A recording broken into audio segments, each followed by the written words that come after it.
This story begins in the beautiful Duchy of Dankand, Eisen Empire. The young lady in this place is famous for her antics, and once she doused another girl because she was wearing the same clothes. She can also easily spend all her money on all sorts of nonsense. But this time, the lady of the Marquisate of Clement, who was the crown prince's partner, was in trouble. After the imperial ball, she fell ill with an unknown illness, and everyone began to think that our villain had a hand in this. Suddenly, the maids stop gossiping and bow their heads to the Duke. An angry man bursts into Isabella's room and starts screaming. Isabella Duncand is an honored daughter of the ducal house. Without any conversation or clarification, the father hits the girl in the face. He accuses his daughter of openly deciding to speak out against the Marquisate.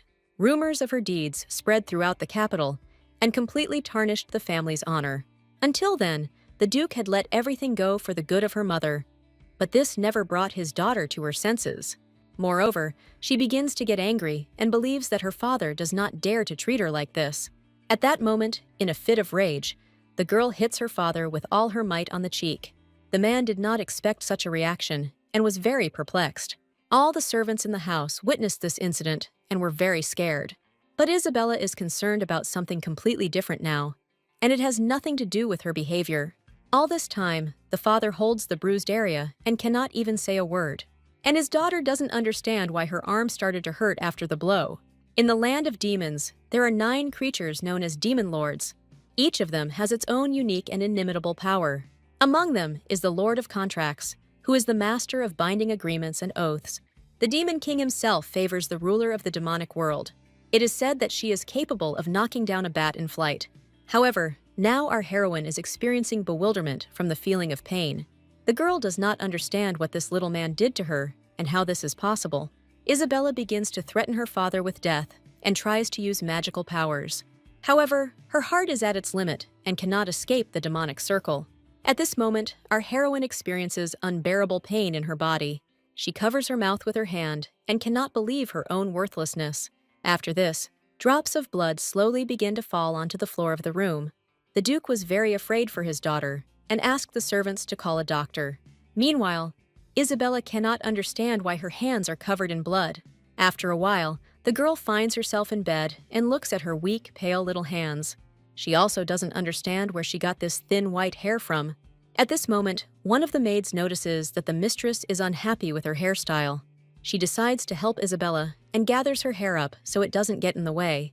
After this, a doctor approaches our heroine with an unknown instrument. The girl demands that this disgusting thing be removed and that it not be poked at her. But the doctor promises to finish the examination very quickly and asks Isabella to be patient. He then explains to the maid that, apart from a slight loss of strength, he does not observe anything serious. At that moment, the girl was very angry and tried to use magic, but someone carved a magical seal on her heart, and she was unable to deal with the rude man.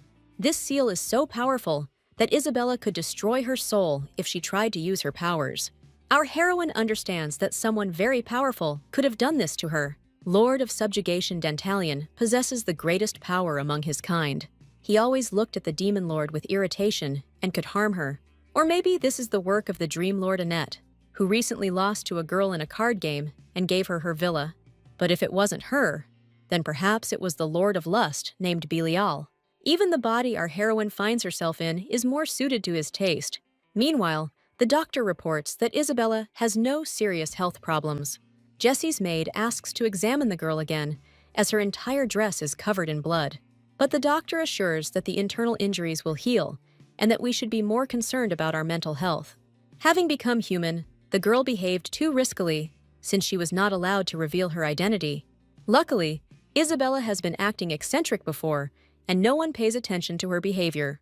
But the doctor notices the girl's strange speech and decides that the culprit is imitation of novels. Moreover, Isabella had previously suffered from various illnesses, including amnesia. The next morning in the duchy begins with an explanation to the lady about who she is. Her name is Isabella, and the girl is a noble daughter of the ducal house of Dansand. Our heroine is terribly angry that, being the Lord of Demons, she was called exactly the same. And the maid explains that the mistress's reputation in these parts is below the baseboard. Isabella is very pleased with this, as she believes that the villain must have killed hundreds of thousands of people in the past. However, the Duke's daughter has a scandalous reputation for a completely different reason. In the past, she spilled a couple of glasses of wine and slapped someone. Suddenly, the girl notices that all the servants around her are whispering about her. And Jessie explains that the lady did not become a villain on a whim. According to the doctor, when her mother was still alive, the young lady was a real angel. But after giving birth, Madame's health began to rapidly deteriorate, and she died. The girl was 5 years old at the time and looked very much like her mother, which depressed the Duke, and he avoided his daughter. Lord Gabriel is 3 years older than his sister and is not particularly close to her. At that moment, Isabella realizes that her brother has the same name as that angel guy. Her mother was very devoted to her religion, and that is why she gave her son this name.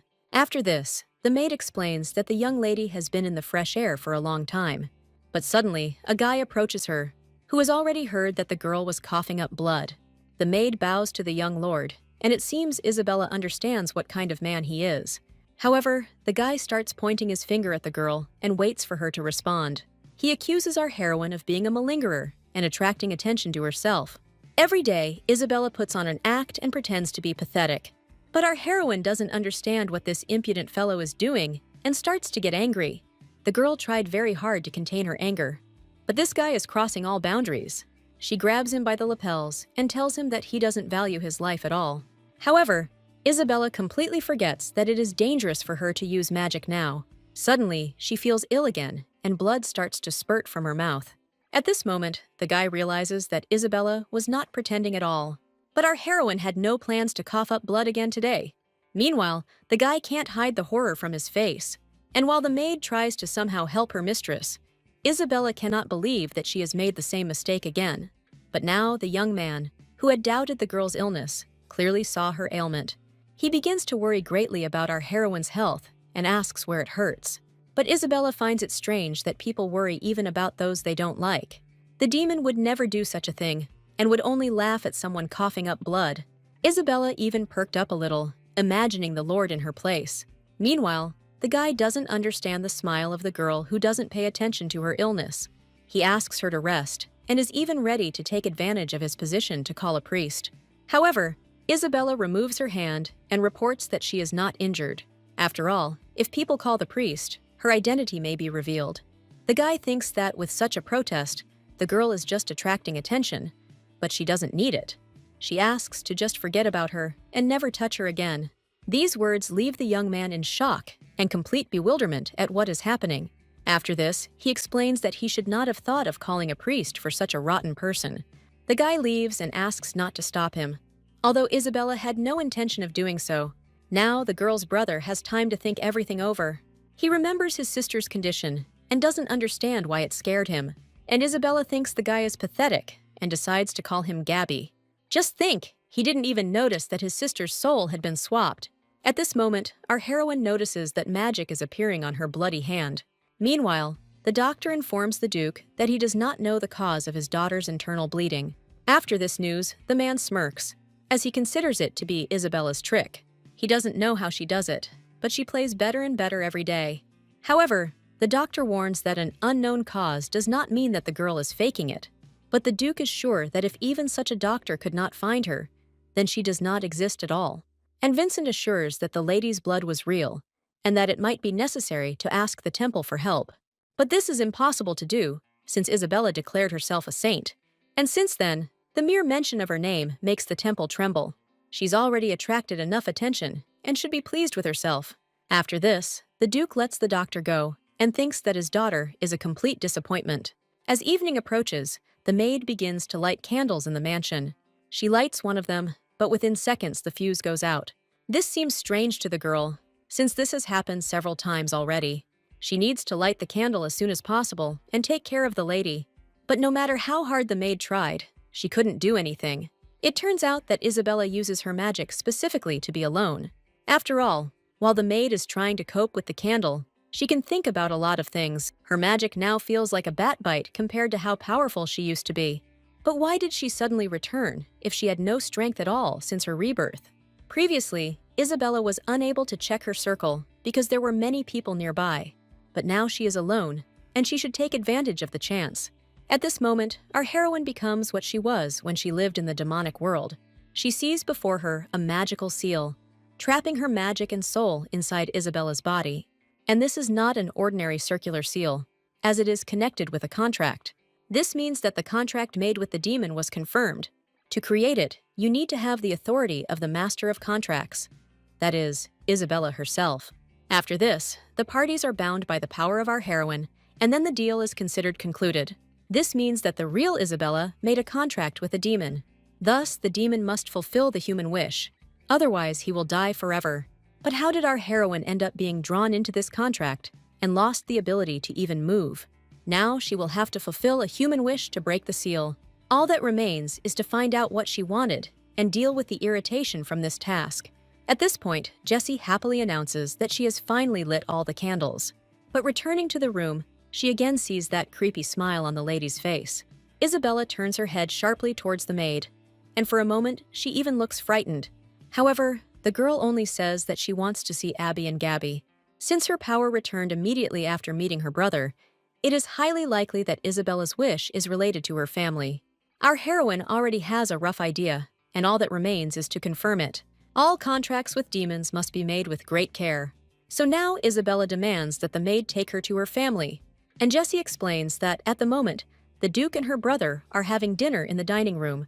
But the lady's dinner was brought to her room as usual, since she only eats here. However, Isabella is not at all happy with the grass that even rabbits don't eat.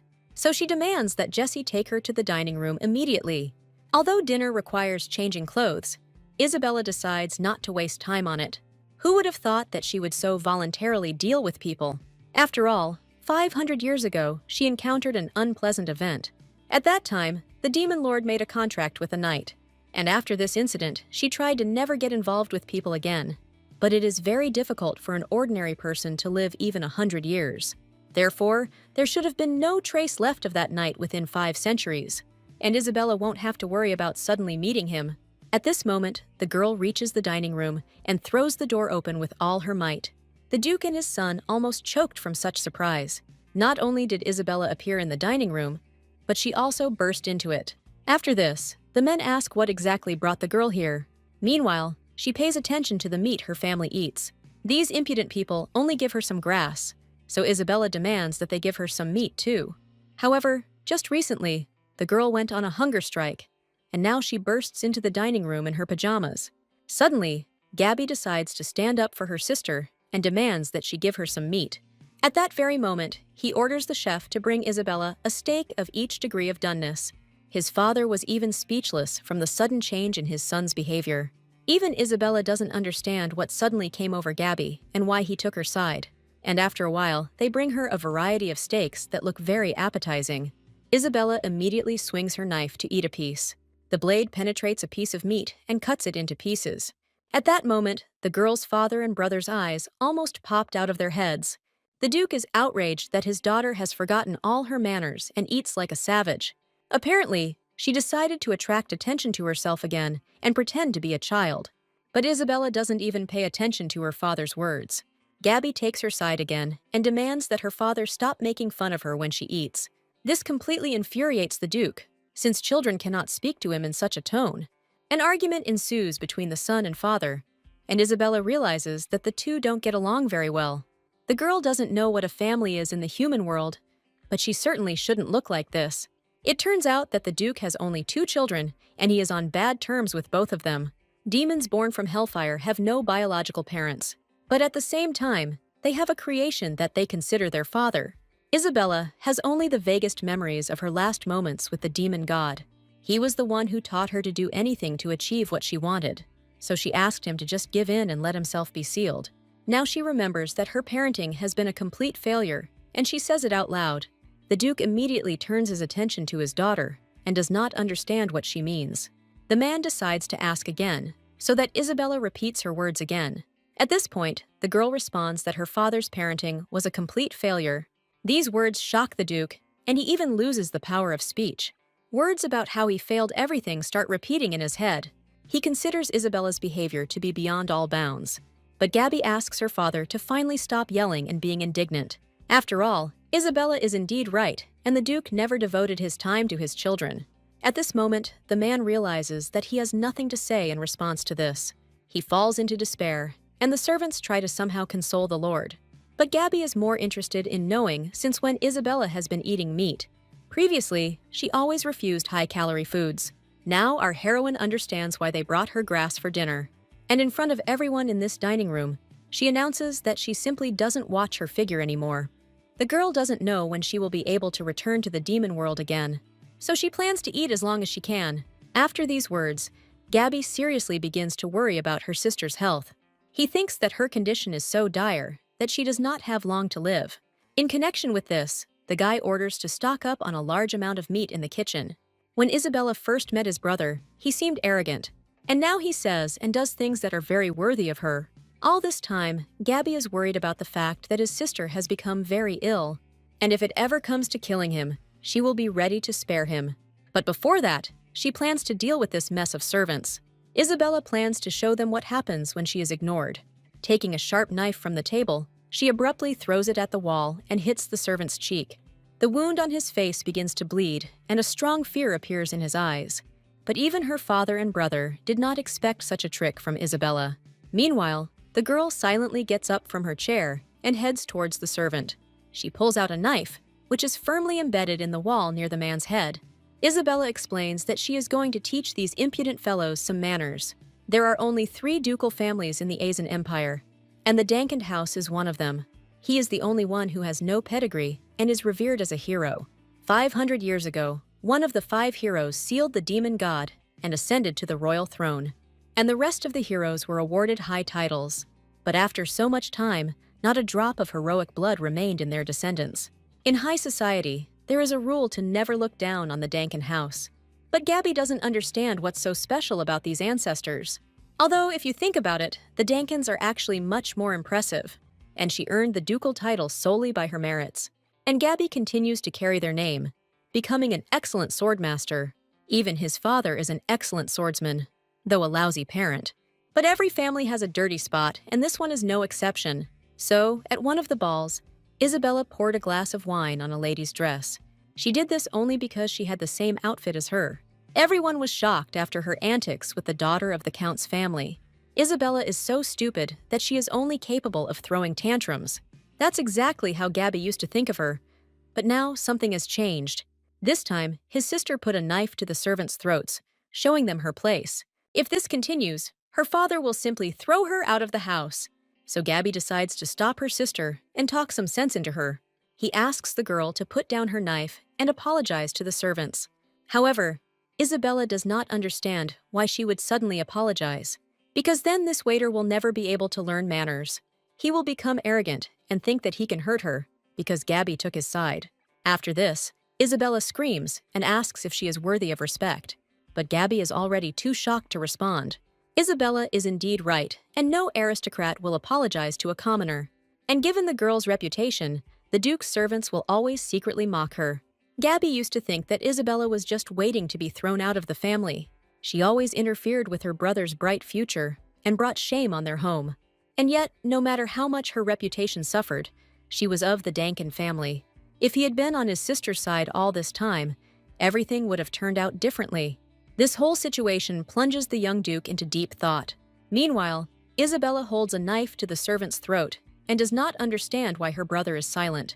At this point, the Duke announces that his daughter is right and everyone should respect her. So he asks what punishment she wants to inflict on those who mocked her. With a hint of pleasure on her face, the girl says that she would like to cut off their heads with this knife. But Gabby is outraged by her idea and explains that she still can't do it with a butter knife.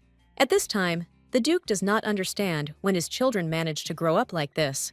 If his wife were still alive, everything would have turned out differently. He is certainly not the best father, but he always raised them in abundance. The Duke explains that the joke has gone too far and that aristocrats cannot simply take the lives of commoners. But those who dared to mock his daughter will never work here again. At this point, the man decides to finish his dinner and says that he is very tired. And Isabella wants to finish her meat and asks the waiters to bring more wine. Now she can calmly enjoy a delicious dinner. After this, the girl goes into the room and falls into bed. As she thought, after dinner with her family, her strength increased slightly. This only happened twice, and Gabby was there the whole time. If only the real Isabella had a diary, our heroine would be able to understand what she was thinking. But now she doesn't know anything and decides to just sleep peacefully. Suddenly, the girl finds herself at a ball where many aristocrats have gathered. People are having fun and dancing, enjoying the evening. Given their outfits, Isabella thinks they are performing mating rituals. But just a second ago, she was in her bed and about to sleep. Suddenly, everyone turns their attention to Isabella and starts making fun of her. This really hurts the girl and makes her feel like a laughingstock. At this moment, our heroine's body begins to move on its own, and the girls continue to discuss Isabella among themselves in an unflattering light. The lady has no one to accompany her, which means that even her family hates her. It's probably because she killed her mother during childbirth. And after saying that Isabella should never have been born, she pours a glass of wine on the impudent girl's dress. Since Isabella had no one to protect her, she decided to act on her own. The count's daughter did not expect such a stunt and was very shocked by the ruined outfit. All the wine that was in Isabella's glass ended up on her dress. After this, the girl asks the impudent girl to repeat to her face what she said. Once again, the lady of the Dankin house put on a show and proved that she was crazy. All she could say at that moment was that the count's daughter had the same dress as her. Although Gabby was at the event, he did not react to his sister's actions. At this moment, all the aristocrats begin to whisper behind the lady's back. It is obvious to everyone that even the young lord ignores Isabella, and that she will soon be kicked out of the family altogether. After this, she had to leave the ball silently and in great disgrace. In great despair, Isabella wandered through the empty corridors of the huge house. She wanted someone to be there and support her. At that moment, in her reflection in the mirror, she met the demon Isabella. Suddenly, our heroine opens her eyes, awakening from a deep sleep. It's already morning, and Isabella is deep in thought after what she saw. She starts to get angry at the actions of this stupid brat. After all, if this stupid girl can't handle the matter, then there's no need to start it. This whole dream was terribly unpleasant, and Isabella begins to cross herself, as is customary among demons. At this moment, Jessie appears in the room and is surprised that the lady is crossing herself backwards. In the human world, this is considered blasphemy before the creator of the heavenly realm. So Isabella replies that everything is fine and God likes it. Jessie is very shocked by these words and thinks that the lady has really gone crazy. After all, blasphemy for a mere mortal threatens immediate execution at the stake. But how could burning be a punishment if in her home she and Lilith often enjoyed baths in sulfur flames? They were so warm and happy that Isabella smiles at the memory. Afterwards, Jessie offers the lady breakfast, who only wants meat, but she warns that eating meat first thing in the morning can cause indigestion. However, our heroine is not intimidated by this and is ready to begin her meal. But before Isabella can even bring the meat to her mouth, a newspaper is brought to her. She doesn't usually read them, but today's issue is about the crown prince. The thing is that the former Isabella really liked this young man, and his photo is right on the front page of the newspaper. After carefully examining his appearance, Isabella thinks that he is quite handsome, but she doesn't understand why everyone thinks she likes an ordinary person so much. At this point, Jessie is ready to sink into the ground, since such words are treason. And Isabella explains that in any case, she doesn't like this man anymore, and she doesn't need the newspapers. After this, Jessie begins to think that the lady likes someone else. To this, she replies that she is only attracted to people with a pure white soul. But the maid believes that this is a book that cannot be judged by its cover. Now, Isabella remembered the man who, for the first time in her life, had the soul she craved. And to get it, she made a contract with people for the first time. But in the end, nothing good came out of it for our heroine. Now her heart hurts, as if it had been pierced by a sharp sword. Isabella decides to forget what happened in the past and finish reading the newspaper. The Asian Empire used to be a kingdom, and out of all the many countries, the girl lives here. And the article about the crown prince is devoted to diplomacy, although it would be better to simply sweep everything away by force.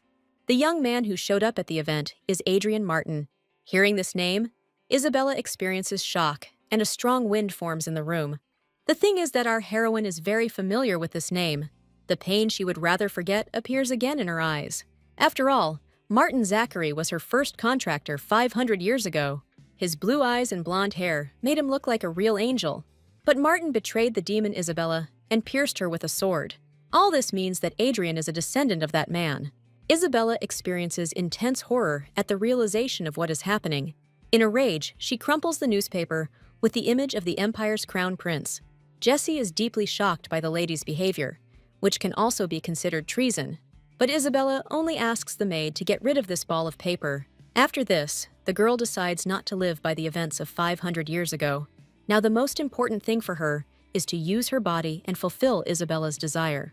This is what our heroine thought until she received an invitation from the imperial palace. Isabella was ready for anything, but not for a meeting with the crown prince.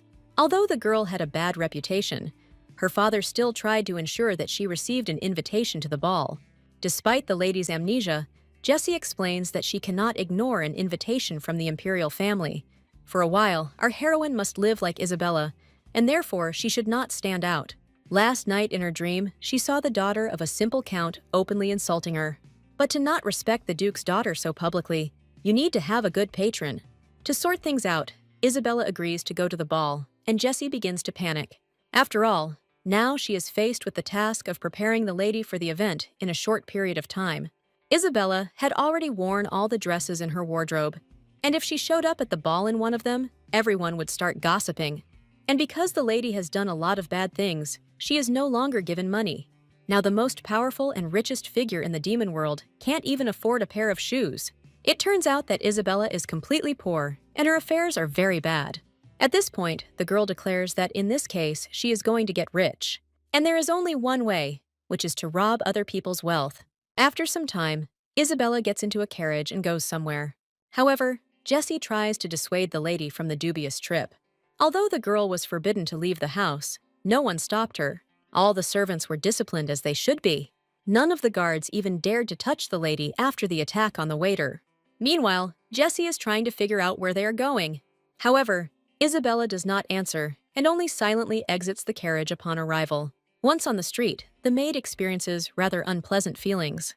After all, they arrived together with the lady to some incomprehensible slums. At this point, Isabella announces that she will go on alone. However, Jessie will be in big trouble if she leaves the lady alone. But it would be better for our heroine to go further alone. As a result, they, together with the maid, find themselves inside a building where vagrants live. Isabella explains that you need to rob those who won't cause problems. In extreme shock, Jessie starts screaming that the lady is going to steal in the slums. Isabella shuts the girl up and explains that otherwise they won't get rich even in a month. Besides, our heroine already knows the ideal target for robbery.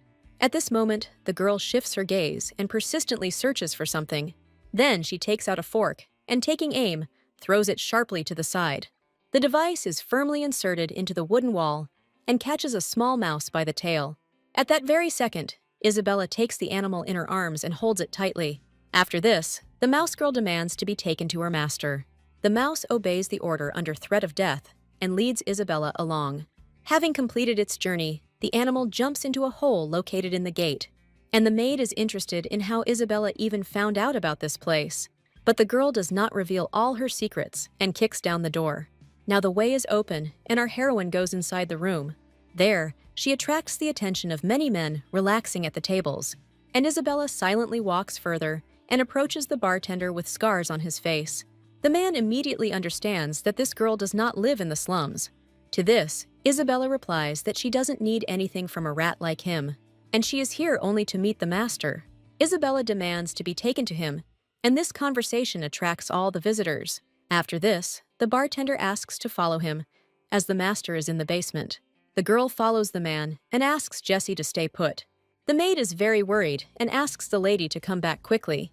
The stairs to the basement turn out to be quite long, as the master was always careful. After this, the bartender stops near the door and invites the girl to come inside. And Isabella warns that during the conversation, no one should dare touch the girl she came with. And if anyone dares to touch her, he will suffer a painful death. The girl's threat seems so convincing that it seriously frightens the bartender. After this, Isabella asks him to get lost and goes ahead. The girl approaches the door and prepares to meet the master. Sir, the Rat King, is a demon whose power is so weak that he is placed at the bottom of the hierarchy. But he is too proud to serve demons and decided to rule people and rats. He controls these animals with magic, working as an informant. 100 years had passed since Isabella had last seen him, and then she opens the door and sees a man standing with his back to her. Isabella reports that she thought the angels had already found him and torn him to pieces. At this point, Sir recognizes a strikingly frank style of speech, as he thought in front of him was indeed Lady Bella from the demon world. Now the man is interested in what brought her to the human world in the body of Isabella Dankand. To this the girl replies that something happened to her, and that is why she came to him. Sir is very curious to know the whole backstory and how the demon ended up in a human body. However, he also notices that the girl's strength is negligible. He gets the feeling that Isabella's magic has been sealed. But after these words, our heroine asks the demon to watch his language. However, he was indeed right, and most of her power was sealed. At this moment, Sir's gaze becomes very frightened. Isabella raises her hand and grabs the demon's face with it. After that, she throws his head on the table without any further ado. Isabella sticks a knife next to his face and scares the demon badly. The girl then explains that even with that amount of magic, she can grind Sir into dust. At this moment, the demon examines the knife and realizes that it is a kitchen knife. The man is surprised that Bella wants to kill him with an ordinary device. But masters do not choose their instruments, and Sir turns everything into a joke. Besides, Bella is under the protection of the demon lord, and he would not dare to get into trouble for himself. If someone had harmed the girl, Lilith would not have let it go unpunished. After this, the situation becomes more peaceful, and Sir prepares tea. He is very surprised that no one noticed the demon in the human body. Even the people of House Dankand saw no difference in the behavior of the Duke's daughter. The owner of the body was such a thorn that people took any of Bella's antics as normal. Sir agreed that the young lady had a penchant for trouble. There were rumors that Isabella was involved with demon worshippers. They operate secretly, and there are no rumors about them other than that. The demon worshippers betrayed their kind 500 years ago and sided with the demons. But most of the dark world despise them, considering them traitors who are only interested in their own desires. To gain the favor of demons, these people killed children. Isabella still cannot forget the horrors she saw in their lair. Although they are followers of demons, they can still only be compared to cockroaches. But be that as it may, it seems Isabella used the admirers to create a summoning circle. Now one of our heroine's questions is closed, and she understands how the girl was able to do it. After this, she asks Sarah to contact the demon world. He has a magic ball on his desk that can be used to do this. Sir uses his power to communicate, but it doesn't work. Then, Isabella suggests that he use the gate for this. It is a semi-permanent portal that connects the demon world and the middle world. However, Sir reports that the gates have been closed for some time, and blocking all connections with demons means that someone is preventing it. It could be the work of whoever sealed Bella away, so they wouldn't lose the deal. According to the terms of the agreement, Isabella's soul was probably taken away. But sealing a high-ranking demon like our heroine is far more valuable than a human soul. And since Bella doesn't know the terms of the contract, someone wants her to stay in this body for a long time. Saru finds it very strange what happened to the girl. After all, she is a contract lord and could not have not known about this deal. But 500 years ago, after a betrayal, Bella lost most of her power. And in exchange for part of her power, she received magical powers from the lords. And the lords were given the ability to freely create one contractor each. That's why, when Bella first woke up, she suspected them first. Sarah was very amused by the idea that someone could use the contract's power without Bella's permission. But the girl also threateningly promises to tell him how she will have to kill him to keep the secret. Sir promises not to reveal her secret, and Bella suddenly remembers something. All this time, she was so busy that she forgot to worry about Kamangi. This is her pet, which is a demonic beast. But Sir suggests simply hoping that the other demons don't get eaten by him. However, Bella hopes to bring this beast to the middle world. And despite the fact that the gates and connection to the demon world are closed, Sir is obliged to deal with this. During these conversations, the girl almost forgot why she came. So she smiles sweetly and demands that Sarah give her all his money. After some time, Jessie finally waits for the lady from the basement. Isabella returns with the spoils and shows the maid a bag containing 100 gold coins. But Jessie still hopes that her mistress didn't actually rob anyone. However, Isabella took everything from Sir and warned that she would visit him again. After this, our heroine sees that most of the people here are Sarah's subordinates. In that case, she should maintain at least some authority of the master. So Isabella explains that she sold him a couple of the Dankin family's secrets. For example, that Gabby sucks her thumb when she sleeps, although this is a lie. But Jessie is outraged that anyone would pay for such information. And yet she did not expect that the young Duke had such a habit.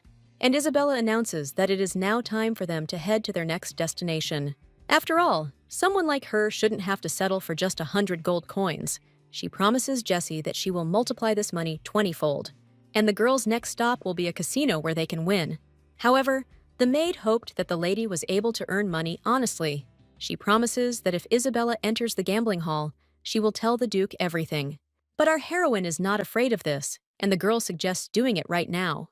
The thing is that the Duke hates gambling and may banish his daughter forever after such an activity. At this point, Isabella begins to worry about something completely different. She asks Jessie to be quiet and informs him that these runts have finally gotten to them. Suddenly, several guys stand in the girl's way and ask what they are doing in such a squalid place. Here you need to behave quietly and not show off such a large bag. Jessie feels very scared and asks what they will do now. To begin with, Isabella plans to push away the noisy maid and defeat the robbers. And after that, she will be able to calmly take all their money. The girl really likes her plan and she plans to stop there. At this moment, one of the robbers begins to approach his victims. He promises that if they give everything up nicely, he will consider sparing their lives. And Isabella is just waiting for the moment when the robber comes closer. She hid a kitchen knife behind her back, with which she could deal with her offenders. But suddenly, an unknown man appears between the girl and the bandit. His head is covered by a hood, and his gaze is quickly directed at the robbers. The man takes out his powerful sword and defeats his opponent in an instant. The robber receives a strong blow and quickly falls to the ground. After this, he deals with another bandit and hits him on the back with the hilt of his sword. All opponents are defeated on the ground, and the man puts away his weapon. In a matter of minutes, he dealt with everyone who threatened the girls. Isabella carefully assesses the man and realizes that he is strong. But if he suddenly attacks her, she will try to stab him with a knife. And at this moment, Jessie feels delight and thanks the knight. The maid bows to the man in gratitude for his feat. After that, she asks the young lady to say thank you too. But how can she thank him if now she won't be able to pick the pockets of criminals? Suddenly, the knight informs Isabella that it is not safe here, and it is time for them to leave. At this moment, our heroine begins to feel his pure energy, and the knight turns around and tells the girls that he is already leaving. However, Isabella will no longer be able to simply let this man go. She rips off his hood and sees before her a blue-eyed young man with white hair. His appearance seems to her surprisingly similar to the man from the past. Zachary, who betrayed her 500 years ago, looked exactly the same. But at this moment, the knight puts his hood back on. After this, he silently turns around and leaves the girls alone. Jessie explains that the young lady cannot be so rude to her savior, and Isabella explains that she gets angry every time she sees silver hair. She once considered them the most beautiful in the world, but now even the memory of them evokes disgust. After this, Isabella says that she has lost all her passion and wants to return to the estate. After some time, the Duke silently studies the papers in his office. Isabella doesn't understand why her father called her if he's just ignoring her. Out of boredom, she begins to yawn and finds this man unpleasant. But suddenly, the girl looks away and sees an interesting pendant. For some reason, this particular jewel seems very familiar to her. At this point, her father reveals that this memorable necklace of her mother's was almost lost due to her prank. Isabella doesn't see this as a problem, as he's fine at the moment, and the Duke is unhappy that the girl left the estate today. However, now he called her to discuss something completely different.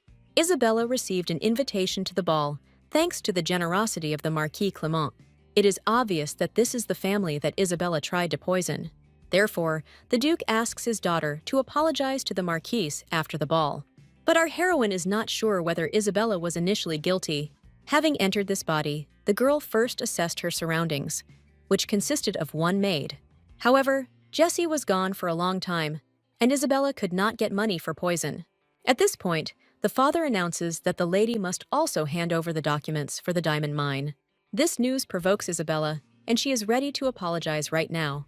The girl promises the Duke that she will definitely sort everything out. After that, she walks down the corridor and can't stop thinking about the diamond mine. These stones exist only in the middle world, and there is a whole mine of them here. That's why Isabella is fired up with the idea of getting this mine for herself. The Duke is convinced that his daughter tried to poison the Marquise's daughter, so he gives up the mine as a settlement. although Isabella is hardly to blame. In this case, the best option would be to prove her innocence and terminate the agreement. The girl will tell the Duke that she paid with the mine, and she will appropriate it for herself through an agreement. Now, all that remains is to figure out how to prove Isabella's innocence. And Isabella already has a suitable option for this idea. At this time, Sir feels a strong cold in his office. This usually happens when someone wants to make it work. But it is impossible for something that happened yesterday to happen again, because the only one who can use Sarah is Isabella. Suddenly, a girl bursts into his office and says that she has a job for the demon. The man clutches his head and realizes that he cannot refuse. After this, Isabella explains to him the details that Sarah needs to know about the Marquise's family. The demon understands that the girl believes that someone else is to blame for the poisoning. But one way or another, everyone is sure that it was Isabella who added the poison. Although no one thinks that the girl has neither the resources nor the abilities for this. At this point, Sir takes out a book and offers to familiarize himself with Isabella's reputation. The Dankin house produces talents from generation to generation, but the girl has none of them. However, Isabella would not say so, judging by the Duke's son Gabriel. He really doesn't have an exceptional mind, but he became the youngest swordmaster. They say he controls his aura so skillfully that he uses it as a toothpick. Isabella realizes that this is the same aura that only manifests in certain people. After the Duchess's death, Isabella's relationship with her family deteriorated. After all, her health began to deteriorate just after the birth of her daughter. However, Bella is convinced that the Duke is solely to blame for this, as he wanted to continue the family line. Sir has lived in the human world for too long, and it is difficult for him to get used to the demon's way of speaking. But since public opinion can only be changed by evidence, that is precisely what the demon needs to do. He must find reliable information before midnight on the day of the Imperial Ball. However, this event will take place the day after tomorrow, and if Sir fails, Isabella will meet him with a kitchen knife. The demon has no way out and will have to do everything to push himself to the limit. At the same time, Sir is engaged in the sale and purchase of information and would like to receive payment for his services. Isabella is surprised that the demon even dares to mention money, so she replies that the payment will be his own life. There is one option though if Sir plans to return to the demon world. Bella can talk to Lilith and find a suitable position for him. But the demon is more comfortable staying in the human world and does not want to return. However, Bella explains that the human world will soon be destroyed. She feels that the seal on the demon god is getting weaker. The most she can endure is 100 years, and then the demon god will want to destroy the human world. In this case, Sir decides to actually return to the demon world and thanks the girl for the information. She only said this because she couldn't bear to see her dear little rat die. In any case, Sir promises that he will complete the investigation on time, and Isabella asks him to remember that the more compelling the evidence, the better. After this, the girl returns to the walls of her estate. The day was very eventful, and she quickly fell asleep in her bed. At this moment, she dreams that the Marquis's daughter informs her of a forced engagement. Isabella tries to reason with the girl and make her not be afraid of her older brother's strictness. After all, if she wants to change her life, then sometimes she will have to take risks. Isabella knows this firsthand, as she herself had to make the effort. Each time she tried to awaken in herself the talents that were so expected of her. That's why Nadia Clement must be ready for anything, especially when she has nothing. At this point, Isabella's dream ends and bright morning arrives. The girl sits up in her bed and feels a decline in mood. She didn't think that these dreams were much more dangerous than one might suppose. Even after waking up, the emotions remain, as if the girl had been Isabella Dansand all her life. Our heroine decides to pull herself together and not feel sorry for people. However, thanks to the dream, she realized that Isabella and the Marquis's daughter were close and not at all hostile. It also became clear that the owner of her body could not bear the situation she found herself in. She was born into a noble family, but had no abilities.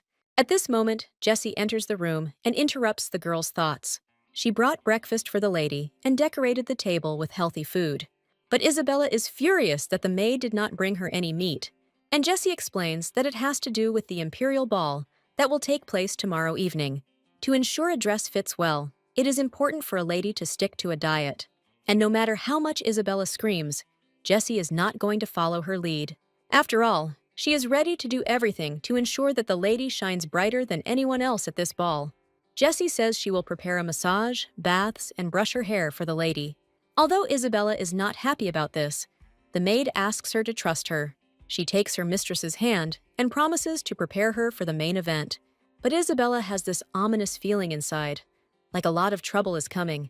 Since early morning, the girl has already taken 2 baths and several massages. Jessie explains that ladies should be prepared for the ball as if it were a battlefield.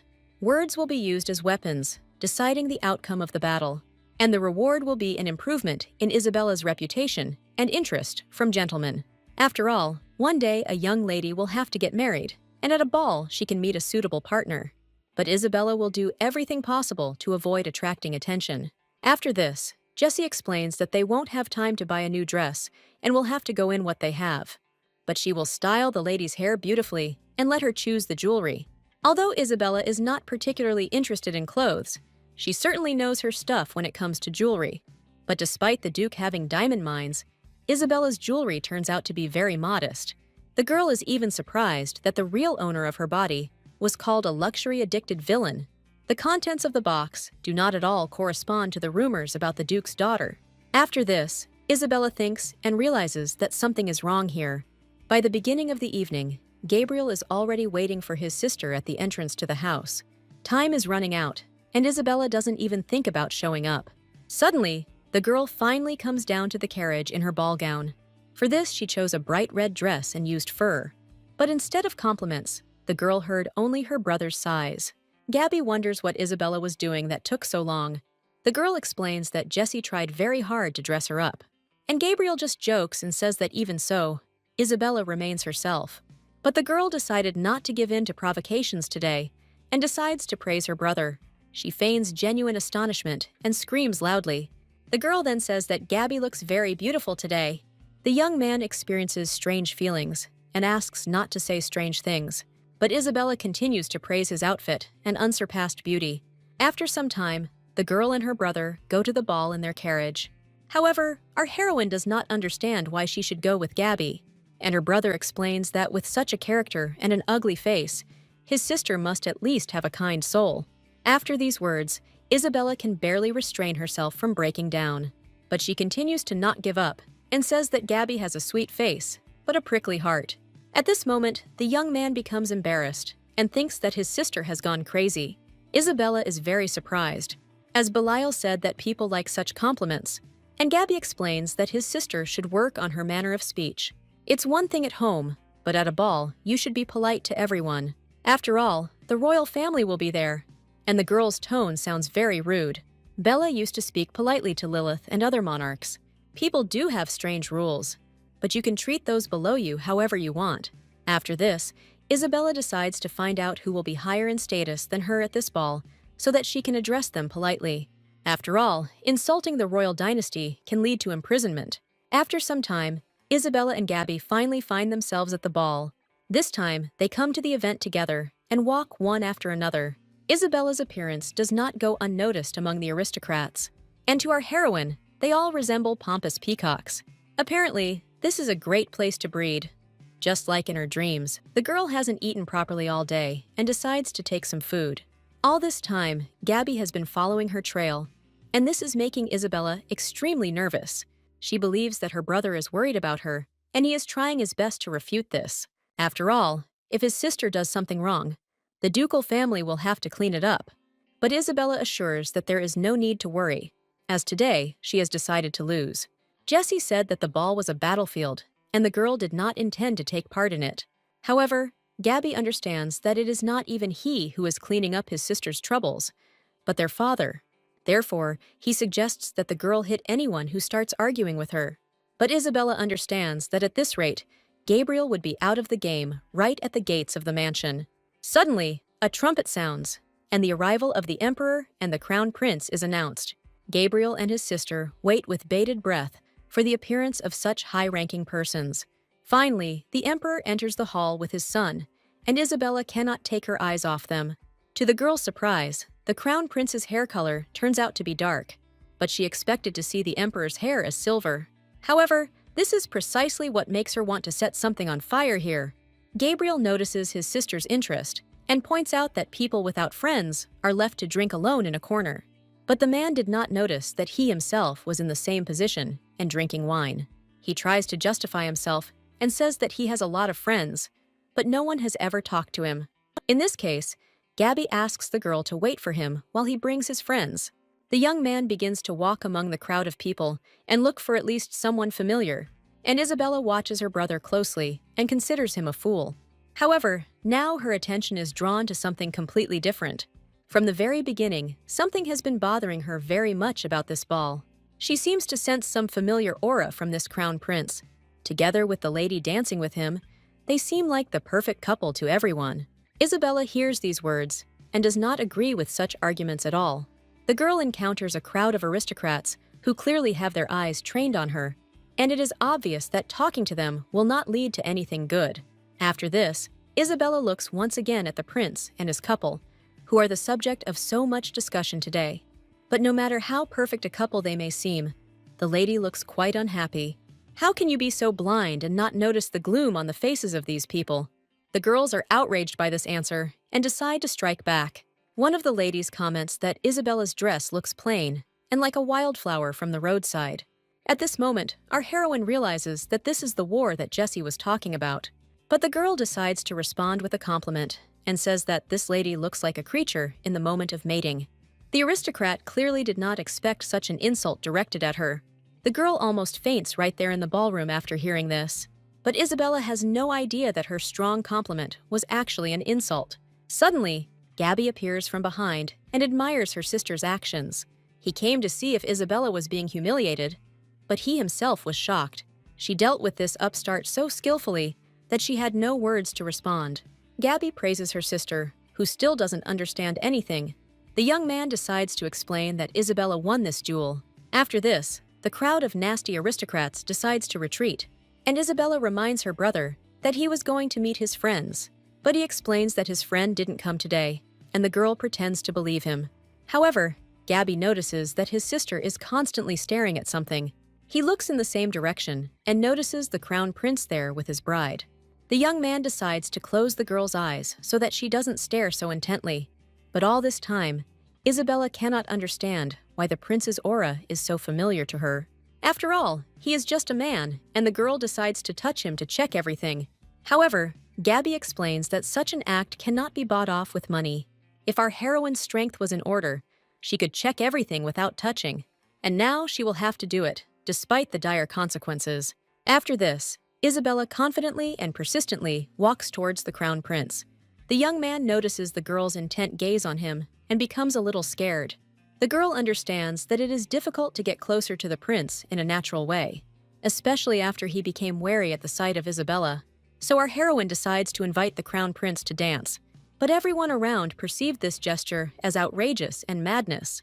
But Isabella doesn't pay attention to the displeased looks, because she has her own goal. And to her great surprise, the crown prince agrees to dance with her. At this moment, the young man says that they haven't seen each other for a long time. Isabella is very surprised that the crown prince and the owner of her body are acquainted. After this, the music starts and all the couples start dancing. This evening, all the discussion revolves around the couple Isabella and the prince, and the girl was trying to confirm her assumptions all this time. Touching the young man, she clearly understood that he was bound by a contract with a demon. He is literally oozing energy and has gained a lot of power, so the girl decides to step on his foot. She then tells him that if such pain stops him, then he is not worthy of wearing the crown. But the crown prince smiles and explains that he is not in any pain. Then Isabella steps on his foot with her heel again. The young man explains that she can do this as much as she wants, but she shouldn't say such strange things. In any case, he feels that Isabella looks different. The crown prince decides to find out if the girl really did what she wanted. After all, the young man knows that Isabella was going to make a contract with the demon. Our heroine is shocked and asks the prince to repeat it again. Could it be that the real Isabella told the young man about her contract? At this moment, the girl decides to answer that everything is so. The young man becomes sad and explains that he asked her not to do this. However, how can he speak so hypocritically if he himself signed the contract? The crown prince replies that this is also true, and Isabella never listened to others anyway. But now, according to him, our heroine has frightened even Lady Clement. Isabella looks over to see who the prince is referring to. Nearby, she sees the girl with whom he recently danced. Lady Clement is very frightened and cannot hide her emotions. She notices that our couple has paid attention to her and decides to look away. The prince never told her about the contract, but judging by her reaction, she guesses. And Lady Clement has to accept the young man as her partner because she has no choice. The Viscount's son would do anything to make his sister empress. Even if the emperor himself was connected to the demon, he wouldn't care. But it would never occur to an ordinary person that his opponent had made a deal with a demon, and Lady Clement might think Isabella did it. However, the prince believes that it is his fault, as he did not foresee this. However, the young man thinks that he might be angry with the girl for what she said to his fiancé. After this, he decides to ask who she really is, and who suddenly needed to wear Isabella's body, pretending to be her. At this time, the musicians finish playing their part on the string instruments. All couples bow to each other and disperse after this dance. But suddenly, the crown prince grabs our heroine by the hand and leads her along. Ignoring the people, he tries to take her to a quiet place. And all the aristocrats look at our couple and are speechless. After all, if a man and a woman leave the ballroom and retire to the terrace, this can cause a scandal. There is no better place not only for tenderness, but also for unfinished conversation. The crown prince is going to find out how a demon appeared in his friend's body. At this point, Isabella wonders if the young man is going to tell others about this. After all, if he does this, he himself will suffer, since he has made a contract with a demon. But the crown prince had no intention of telling anything and was only interested in who was really standing in front of him. Isabella tells him her name, but the young man doesn't think it's her real name. However, the girl insists that this is exactly what she was called in the demon world, although she was most often called Bella, and she is a contract lord. Suddenly, the crown prince gets down on one knee and apologizes to the demon for his disrespectful tone. He explains that there are some records about her in the imperial library. After this, the girl asks what kind of relationship the young man has with the real Isabella. The crown prince reports that they have been friends for a long time and understood each other. And when she found out that the young man had signed a contract, she said that she envied him.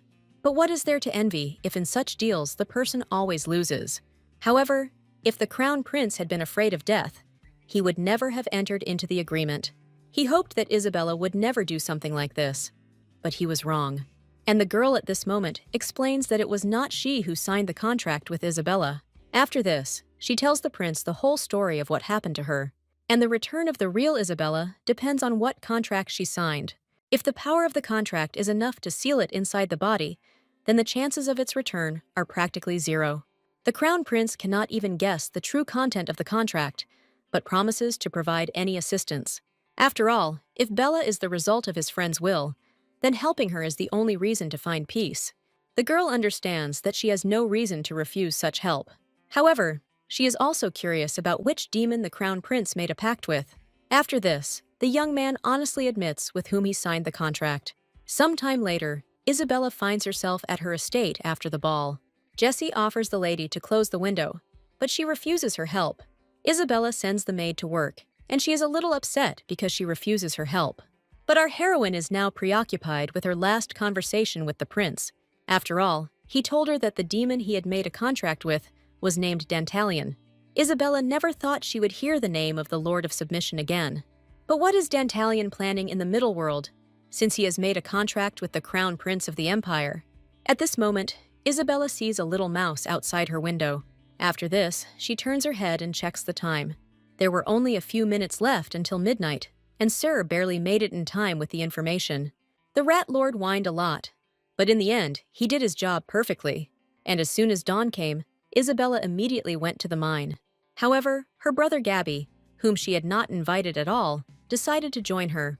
The thing is that his father asked him to look after his sister, and he went after her. But to Isabella, it sounds like the old man has gone completely mad. However, she congratulates her brother on winning the Duke's favor and again irritates him. He asks that upon arrival at the site, the contract for extraction be immediately handed over and that some apology be made. Gabby also demands that Isabella stay away from the crown prince, but this is impossible. At this moment, he remembers that yesterday he and the young man had retired to the terrace. Gabby hopes that Isabella does not intend to take the place of crown princess. After all, then her position will become higher than that of her brother, and he is against this. But Isabella grabs the young man by the lapels and explains that he cannot control her actions. At the same time, she has no intention of becoming empress, and Gabby should stop getting underfoot. After a long journey, our heroes find themselves in the mansion of the Marquis Clement. Isabella enjoys the delicious dessert, as there is nothing like it in the demon world. Still, the inhabitants of the middle world have more pleasures than they deserve. And no one knows when the girl is destined to return back, so it's worth eating your fill. And at this point, Gabby was already tired of waiting for the Marquise to finally appear. At this moment, the door to the living room suddenly opens, and the owner of the house appears. Isabella immediately turns her attention to him, without looking up from her food. And Gabby hopes the man didn't hear him complaining. A young man welcomes guests to the house of the Marquis Clement. At this time, the girl recalls a conversation with the Crown Prince about how she is very different from the real Isabella. The man sits down opposite our heroes and is a little surprised. The young Marquis Clemente did not think that Gabby would also honor this house with her visit. He believes that the Duke was very nervous about letting his daughter go alone. At this point, Gabriel begins to feel a little awkward, and Isabella doesn't understand why everyone is staring at her so intently. The thing is that the girl creates the impression that she is being starved at home. However, she was already fed only grass, especially before the ball. After this, Isabella decides to ask how Nadia's doing, but the young Marquise did not expect that the girl would ask him about this. After all, she had only just come to her senses after being on the brink of death. Isabella doesn't like the tone of the young man, who acts like a piece of idiot. Therefore, she replies that her relatives do not value Nadia very much, since they sent her to the ball after her life was threatened. Moreover, there are rumors that the girl did not want an engagement to the Crown Prince, but it was the house of the Marquis of Clemente that insisted on arranging this. However, the young man denies his involvement in this, as he would not have forced his sister into marriage. And Isabella already knows perfectly well that this family sold poor Nadia. After this, she asks Gabby if he noticed the young Marquis's face, distorted with greed. And Clemente replies that the lady is behaving rather rudely towards him. He thought she had come to apologize, but now his family would have to resolve the issue officially. Isabella decides to find out how exactly they will do this. The young Marquise promises to file a complaint against the ducal house, but our heroine also has something to say. For example, the fact that the Marquis's family framed her and accused her of poisoning Nadia. Nadia was incredibly careless and left a lot of traces when she bought the poison. She must really hate the prince to have gone this far. As for the young Marquise, he is so greedy that he even dragged Isabella into it. At this moment, he crumples the paper containing all the evidence in a fit of excitement. Clement doesn't understand how the girl got all this information. She replies that she simply released a couple of rats, and the young man believes that they were spies. But he doesn't understand that Isabella meant rats in the literal sense. After this, Gabby loses his temper and is ready to tear the young Marquise to pieces for such a setup. He grabs the guy by the lapels and tells him that he sensed a catch from the start. Isabella may have a nasty character, but she's not so cunning as to poison anyone. Our heroine decides to intervene in the conflict and reports that Gabby grabbed the young man too tightly. At this moment, her brother releases the Marquise, and he tries to come to his senses. And Isabella invites him to imagine what will happen if the Duke finds out about everything. Considering how much he values honor, breaking a couple of columns in the Marquise's mansion would be a small thing. But beyond that, he will ensure that the name of Clemenidas will never again be heard in the capital. After this, Isabella gets the agreement for the diamond mine. Together with Gabby, they carefully study the papers and try to understand the essence of what is happening. And Isabella explains that she is ready to take all the blame on herself if the Marquise signs the contract. In exchange for this deal, Clemente will receive ownership of the diamond mine. But all diamonds mined there will be transferred to Isabella Dangshan's trading company, and the Marquise's family will not receive any payment for the extraction and transfer of the stones. The minimum monthly production quota is also indicated at the bottom of the agreement. The young Marquise calls Isabella a devil, and she doesn't dare argue with him. After this, she begins to deftly twist the fork in her hand. Then, the girl suddenly thrusts it into the back of the sofa, right next to the young man's head. She advises Clement to just shut up and sign the contract. Her gaze is so persistent and furious that the young man has no other choice. After a successful deal, Isabella returns to her carriage. Gabby wonders if the girl is worried about her damaged reputation, but she shows him Klementov's signature on the document and tells him that reputation is not important. After all, first of all, a girl prefers to feel the benefit. However, what will she do if the old man finds out about everything? Isabella replies that as long as Gabby keeps her mouth shut, nothing will happen. At this time, the Duke is having a not very pleasant conversation with someone in his office. He can't believe what he just heard from some girl. She is very nervous and clutches the hem of her dress with tension. After this, she repeats once again that the lady did not try to poison her. She is innocent, and all rumors about this are blatant lies. Nadia herself came to the Duke and told him that she had voluntarily drunk the poison. After this, the girl bows to the man and announces her departure. She leaves the Duke alone, deep in thought about what happened. The man couldn't even imagine that everything happened exactly like this. It turns out that Isabella did not poison Lady Clemente at all. It was Nadia's own foolish act to avoid an engagement with the Crown Prince. But why didn't she tell the truth earlier and let the rumors get to this point? At this moment, the father remembers that he missed something in the past. Isabella was actually trying to tell him that she had not poisoned the lady, but the Duke didn't even listen to his daughter and simply ignored her, as always. However, why did Isabella later admit her guilt in this? The father was never angry with his daughter because he had common sense, but after his wife's death, he was too busy to pay attention to Isabella. He never liked his daughter, and she only tarnished the family's reputation. And the father concentrated on cleaning up her mess. Every time he forgot about her, Isabella would create a new scandal, so even the last time he had no reason to seek the truth. Perhaps the Duke made an unforgivable mistake in relation to Isabella. At this time, Nadia also decides to apologize to our heroine, but Isabella never expected such a turn of events, and she still doesn't fully understand why the girl decided to apologize. And Nadia explains that it was because of her that the lady got into trouble. Isabella notices her direct gaze and understands that she is not lying. But the girl also reports that she has already told the Duke everything, and now Isabella will not see the diamond mine. She is so angry that she will never forgive the Marquisette for this. Nadia notices that Isabella looks quite unhappy. However, the girl could not stand by and watch as the reputation of the Duke's daughter was destroyed. Isabella reports that she listened to the apology, and now Nadia can go. But she came not only to apologize, but also to say goodbye, since she was leaving for a monastery. After all, Nadia wants to spend the rest of her life praying to God. However, Isabella explains that this is pointless, and God will never hear her. He went into hiding after the great demon was sealed. No matter how much people pray, while the owner is absent, no one will answer. Nadia thinks that Isabella simply doesn't believe in God, but the matter is completely different. Initially, Nadia hoped that her brother would take pity on her after the poisoning, but it turned out that the young Marquise didn't care about her, and everything was useless. In the demon world, no one regrets anything, because their lives are too long to cling to the past. Therefore, they do not accumulate grievances, but choose to immediately forget about everything or first take revenge. But people don't live to be 100 years old, and they probably have something to regret. Isabella tells the girl that she is mistaken, and that simply running away will not change her fate. And if she really wants to fix something, then she needs to put her life on the line. The real Isabella told Nadia the same thing when they met, but our heroine explains that it is someone else's life that is at stake, not your own. She wonders if the Clements have other relatives in the Marquise's house. If not, then Nadia will take her brother's place when he disappears. Thus, the girl must aim for the place of the heir. This way, she can switch places with her brother and make him the crown princess. Although at the moment this picture looks very strange, but in Isabella's dreams, this is the most pleasant outcome of the situation. And at that moment, Nadia seriously set her sights on becoming the heir. The girl thanks the Duke's daughter and promises to visit her again.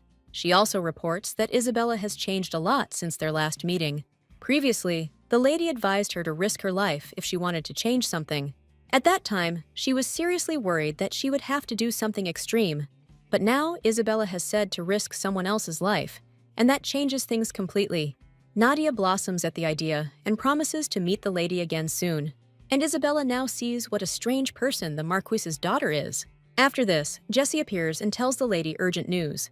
Duke d'Ancand is looking for his daughter and asks her to come into his office. Isabella is a little scared that her father demands to meet her. A contract appears in her mind, but slowly flies out of her hands. The girl is angry that the Duke intends to take away her mine. After this, she meets her father, and he decides to talk to her. He wonders why his daughter confessed to something she didn't do, Of course, it was done for the sake of the diamond mine, but the truth cannot be told. So Isabella tells the Duke that he wouldn't have believed her anyway. At this moment, the father apologizes, something he has never done in his entire life. However, the one to whom he really should apologize is no longer here, and he will return the mine that they wanted to give as compensation to Isabella. The girl got her way, and now all that remains is to ask Sir to return the contract. Meanwhile, the father reports that his daughter must be very upset with him, but she replies that resentment only appears when someone does not live up to expectations. Since she has no expectations from her father, there is nothing to be offended about. Isabella doesn't have time to sort things out and just wants to get back to the room as soon as possible. And her father continues to assure her that he deeply regrets his actions. At this moment, the girl suddenly feels something strange inside her body. The magical seal engraved on her heart begins to react, and the sealed magic gradually returns to Isabella. Our heroine now understood why the Marquise's daughter did this. She, apparently, also wanted her family to regret what they had done. But now, too much magic has returned to the girl at once, and she is feeling ill. Isabella can no longer cope with her condition and is weakening. At this point, she starts coughing up blood again and falls to the floor. Hearing what happened, Gabriel immediately bursts into the room. The doctor has already examined the lady and reports that Isabella has no pathologies. But Gabriel doesn't believe him and considers the doctor an ordinary charlatan. After all, his sister was coughing up blood and she couldn't be okay. Seeing the younger Duke's mood, the doctor asks him to calm down first. He explains that the young lady has gained weight and looks even healthier than before. But the Duke still asks to check his daughter again, since coughing up blood is really very frightening. And Gabrielle reports that this is the third time she has felt this bad. Her father knew about only 2 cases and does not understand why his son did not tell him about them right away. In this case, the doctor once again suggests that the family turn to the church. If medicine is powerless, then it is worth trying to use holy power. Gabriel immediately rushes to fetch the priest, but his father stops him. To request a priest from the temple, certain procedures must be followed. But Gabby isn't about to just watch his sister die. The Duke suggests waiting until morning and contacting the temple through the emperor. And Gabriel begins to accuse the doctor of not noticing the girl's illness. And now this old man must suffer, not his own sister. Gabby even promises to seize the ducal power before the doctor leaves. The young man completely loses his common sense, and no one can do anything about it. Now the Duke understands that the upbringing in this family was a crushing failure. At the northern edge of the demon world, there is a huge chasm. It is filled with flaming lava, and demons throw human souls into it when they are bored. Of course, not every soul can get there, but only the one marked by Archangel Gabriel. After this, they become easy targets for demons. But by the way, why did Bella end up in this particular place now? It was always noisy here because of the screams, so she kept away from the abyss. Therefore, the girl decides to get away from the rift as quickly as possible. But suddenly, she hears the barking of some animal, similar to a dog. At this moment, a small, cute puppy approaches Isabella. The dog looks very scared in this scary place. Then this cute creature turns its gaze to the abyss. Isabella notices this and understands that the puppy is worried about these souls. But it's not worth it, because the people who were dumped were vicious, and this lava melts the sins that were engraved on them. Although all people sin, these souls are completely different and were marked by Gabriel. However, there are too many souls in the lava, although less than 10 should accumulate in a century. Nowadays, many people have to pay for their sins, and Gabriel is very merciful to souls, fulfilling the wishes of the heavenly gods. But has the number of sinners in the mortal realm increased so dramatically, or have the archangel's feelings changed? At this point, the puppy, in dog language, communicates that he is worried about these souls, but Isabella knows that this creature is actually a human. Apparently, the dog didn't know that the girl would see this in him. Without a contract, a human soul cannot remain intact in the demon realm. So now Isabella is interested in who this puppy made a contract with. The animal begins to tremble with fear, but the girl remains persistent in her question. At this moment, the soul excitedly announces that her name is Isabella. This is a surprising coincidence, since the mistress of contracts has exactly the same name. But in the demon world, her name is shortened and simply called Bella. At this moment, the girl notices that the puppy began to shake even more violently.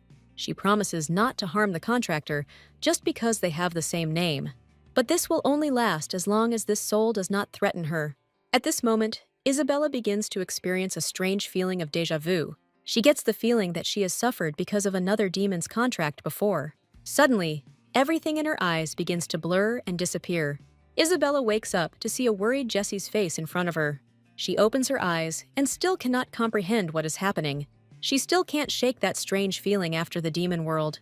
It turns out that it was all a stupid dream, and her reality is in the Middle Kingdom. At this point, Jessie, with tears in her eyes, reports that the lady had been unconscious all day. The doctor said that there was nothing wrong with her body, but Gabriel went crazy because of it. I wonder if the real Isabella would have liked it that her brother was so worried about her. Our heroine's magical power has been restored, but it's still only a tenth. If the girl can restore at least half, then she will be able to return to the demon world. And the human soul she met in her dream said that her name was Isabella. At this point, Jessie announces that they decided to escort the lady to the temple so as not to wait for the priest. This is not usually allowed, but for the Duke they made concessions. But the demon will never enter the temple, and Isabella gives up on the crazy idea. However, her opinion on this matter no longer concerns anyone, and together with the carriage, she goes to the priests. Isabella herself does not understand how things could have come to this. Now, together with the crown prince, the demon goes to the holy temple. The young man reports that the Duke seems to be very worried about his daughter. Usually, it takes months to enroll in the temple, but the prince used his connections for Isabella. But the girl promises that if she dies, she will drag the guy along with her. However, he explains that he does not intend to cause problems for Bella. On the contrary, the crown prince intends to help the girl get out of trouble. The Duke asked to send a priest, but then Isabella's magical power would be revealed. Of course, our heroine would be upset if a bunch of people attacked her. Although some of her magical powers had returned, problems were inevitable, and the crown prince says that it would be better for Isabella to go to the temple with him. In that case, she wonders if the young man has a way to hide her power. At this moment, the crown prince takes out of his pocket what the owner gave him. The prince made a contract with Dantalion, who can't stand Isabella. That's why she's very shocked that someone calls him master. It turns out that this is one of the conditions of the contract, and not the young man's personal preference. After this, the crown prince hands the girl a piece of paper with a seal drawn on it. This is the power of Fursona, who is the Lord of Lies and is very skilled in this craft. Just to sow chaos in the world, he sometimes creates such circles and turns magical power into holy power. This is not so difficult to do, since originally the gods and demons were brothers. This is precisely why the crown prince has always managed to avoid exposure. But even so, the Lord of Subordination would never care about the contractor. Apparently, he wants to achieve something using the crown prince. The power of the Lord allows the young man to subjugate and control others. As unpleasant as it may be to admit, Lord Dantalion's capabilities are quite great. Isabella has one story related to this demon lord. Once upon a time, he tried to use his power on her, but fortunately, at that moment, Lilith managed to stop Dantalion. If she hadn't intervened, it's unknown how it would have all ended. Remembering this incident, Isabella decides to warn the prince about something important.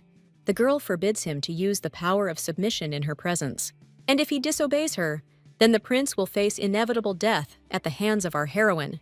This threat greatly frightens the young man, and he promises to keep it in mind. After some time, Isabella and the crown prince find themselves in the domain of a majestic temple. The girl meets a priest who asks the lady to give him her hand. Isabella could not have imagined that she would have to come so close to a servant of God. But now she is calm, because she has a talisman that hides her power. She gives her hand to the priest and hopes that nothing terrible will happen. However, the man screams from the energy he felt. Could Isabella's secret identity be revealed right now? The priest does not speak directly and says that he must check everything again. The crown prince decides to intervene and inquires about what is happening to the lady. The servant of God replies that she is fine and not sick, but it seemed that a holy power had awakened within her, which overwhelmed her body and made the girl cough up blood. If we replace the holy power with magical power in the priest's words, then everything will fall into place. Human bodies are really inefficient and can't handle much, and the priest adds that power of this level is so rare that it is difficult to find any historical records about it. After all, in history, there are practically no cases of the awakening of power after birth. After this, the man asks if Isabella has heard the voice of God. But if we talk about a person who heard the voice of the Almighty, the girl knows only one such person. She recalls an incident when a girl conveyed to her God's request that Bella stop blaspheming. But our heroine called her an old hag and asked her to stop reading her mind. This made the young blonde-haired servant of God laugh a lot. And Bella explains that no demon will ever give up blasphemy. And if something can't be avoided, then you just need to enjoy it. At this moment, the priest interrupts Isabella's memories and returns her to reality. He explains that he actually knows of one such case.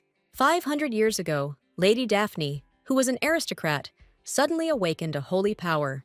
The priest feels that this is exactly like Isabella's situation, but Lady Duncan asks her not to make fun of her and informs her that she is no saint. Although, if you pretend to be a saint in front of people, it will be the greatest blasphemy. Therefore, Bella decides to agree with the priest and declares herself a saint. After this, the servant of God, in great haste, tries to convey urgent news to the high priest, but he cannot be disturbed now, as he is in the prayer room. However, this is news of particular importance, and the priest decides to whisper it to another priest. Thus, on this day, the entire temple was in an uproar because of Isabella's antics. Finding himself in the courtyard with the crown prince, the young man decides to find out what is going on. Lady Bella looks very proud after declaring herself a saint, but the prince still does not understand why the priest considered her power so powerful. After all, when they tested her at the ball, she was still minimal. Could it be that something happened from that moment, and the girl's strength grew? Isabella explains that at home she coughed up blood, and the Duke became worried. The crown prince clutches his head, as he realizes that he should not have brought the girl to the temple. But he himself is to blame for this, because he could have thoroughly checked Bella from the very beginning. The young man agrees with this, but even so he cannot understand one thing. Why did Lady Bella finally agree to declare herself a saint? But if the crown prince can call a demon master, then why can't she become a saint? Isabella asks that her decisions not be questioned, as this is blasphemy of the highest level, and once she returns home, this story will be told for centuries. However, today she is not going to do anything else in the temple, and the prince can relax. At this moment, the girl notices a statue that looks like her in demonic form. The crown prince explains that this is a statue of an archangel named Isabella. Our heroine is furious that there is a name here that is the same as hers. Then the prince decides to tell a story that has been passed down from generation to generation. It turns out that 500 years ago, 5 heroes gathered to seal a demon god. At the forefront was Zachary, who later became the first emperor to be chosen by an angel. This myth was created to hide the emperor's contract with the demon, and Bella's true identity is passed on only to the emperor's heirs. Now the girl understands why Zachary made her an angel for everyone. 500 years ago, she helped her contractor seal a demon god, but this was preceded by a series of events in which Isabella could still avoid betrayal. On the day the girl realized she had made a contract with a man, God made her kneel. He warned her not to get attached to people, but she still disappointed him. However, Isabella can't just break the contract, and yet the demonic god asks her to find loopholes in the contract. After all, the contract only says to help a person seal a god, and that sounds very vague. If Isabella had removed the stone from the hero's path, that would also have been considered help. In any case, the girl never intended to really help. She simply desired this soul and wanted to mock it in case of its fall. This is what Isabella thought until she became attached to a person. Ultimately, she chose to follow in her predecessor's footsteps, despite the demonic god's concern. In this case, he decides to witness her fall after the case is over. Isabella's choice will lead her to endless despair. But then the girl was sure that she would never regret her choice. And after that, Zachary betrayed her, breaking her magic and her heart. These memories still bring pain to our heroine. Even the crown prince notices that Lady Bella's expression has changed. At that moment, she uses her power and destroys the statue. Now it is clear to the girl what Zachary's will really was. He betrayed her and destroyed all true records of history. Isabella never wanted to come to the mortal realm, and now she learned what she didn't want to know. We need to restore magic as soon as possible and return home. In the meantime, the girl awaits a serious conversation at the family table.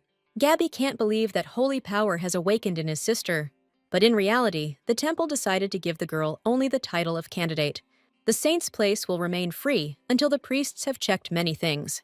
These smart kids still don't understand enough to immediately declare the girl a saint. However, Gabby believes that God has gone crazy if he gave such power to his sister. Isabella enjoys her brother's words, which refresh her with their blasphemy.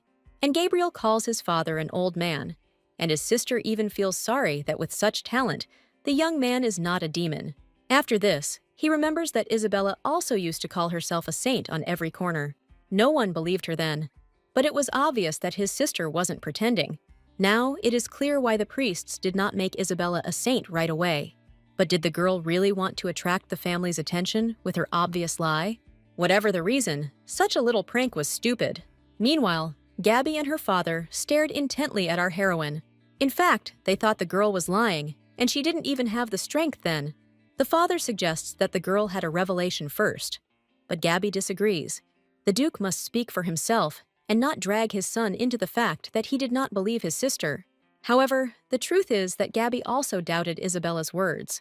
At this moment, our heroine believes that this is an excellent chance to make her family regret what they did. Isabella reports that it was very painful for her to encounter their distrust.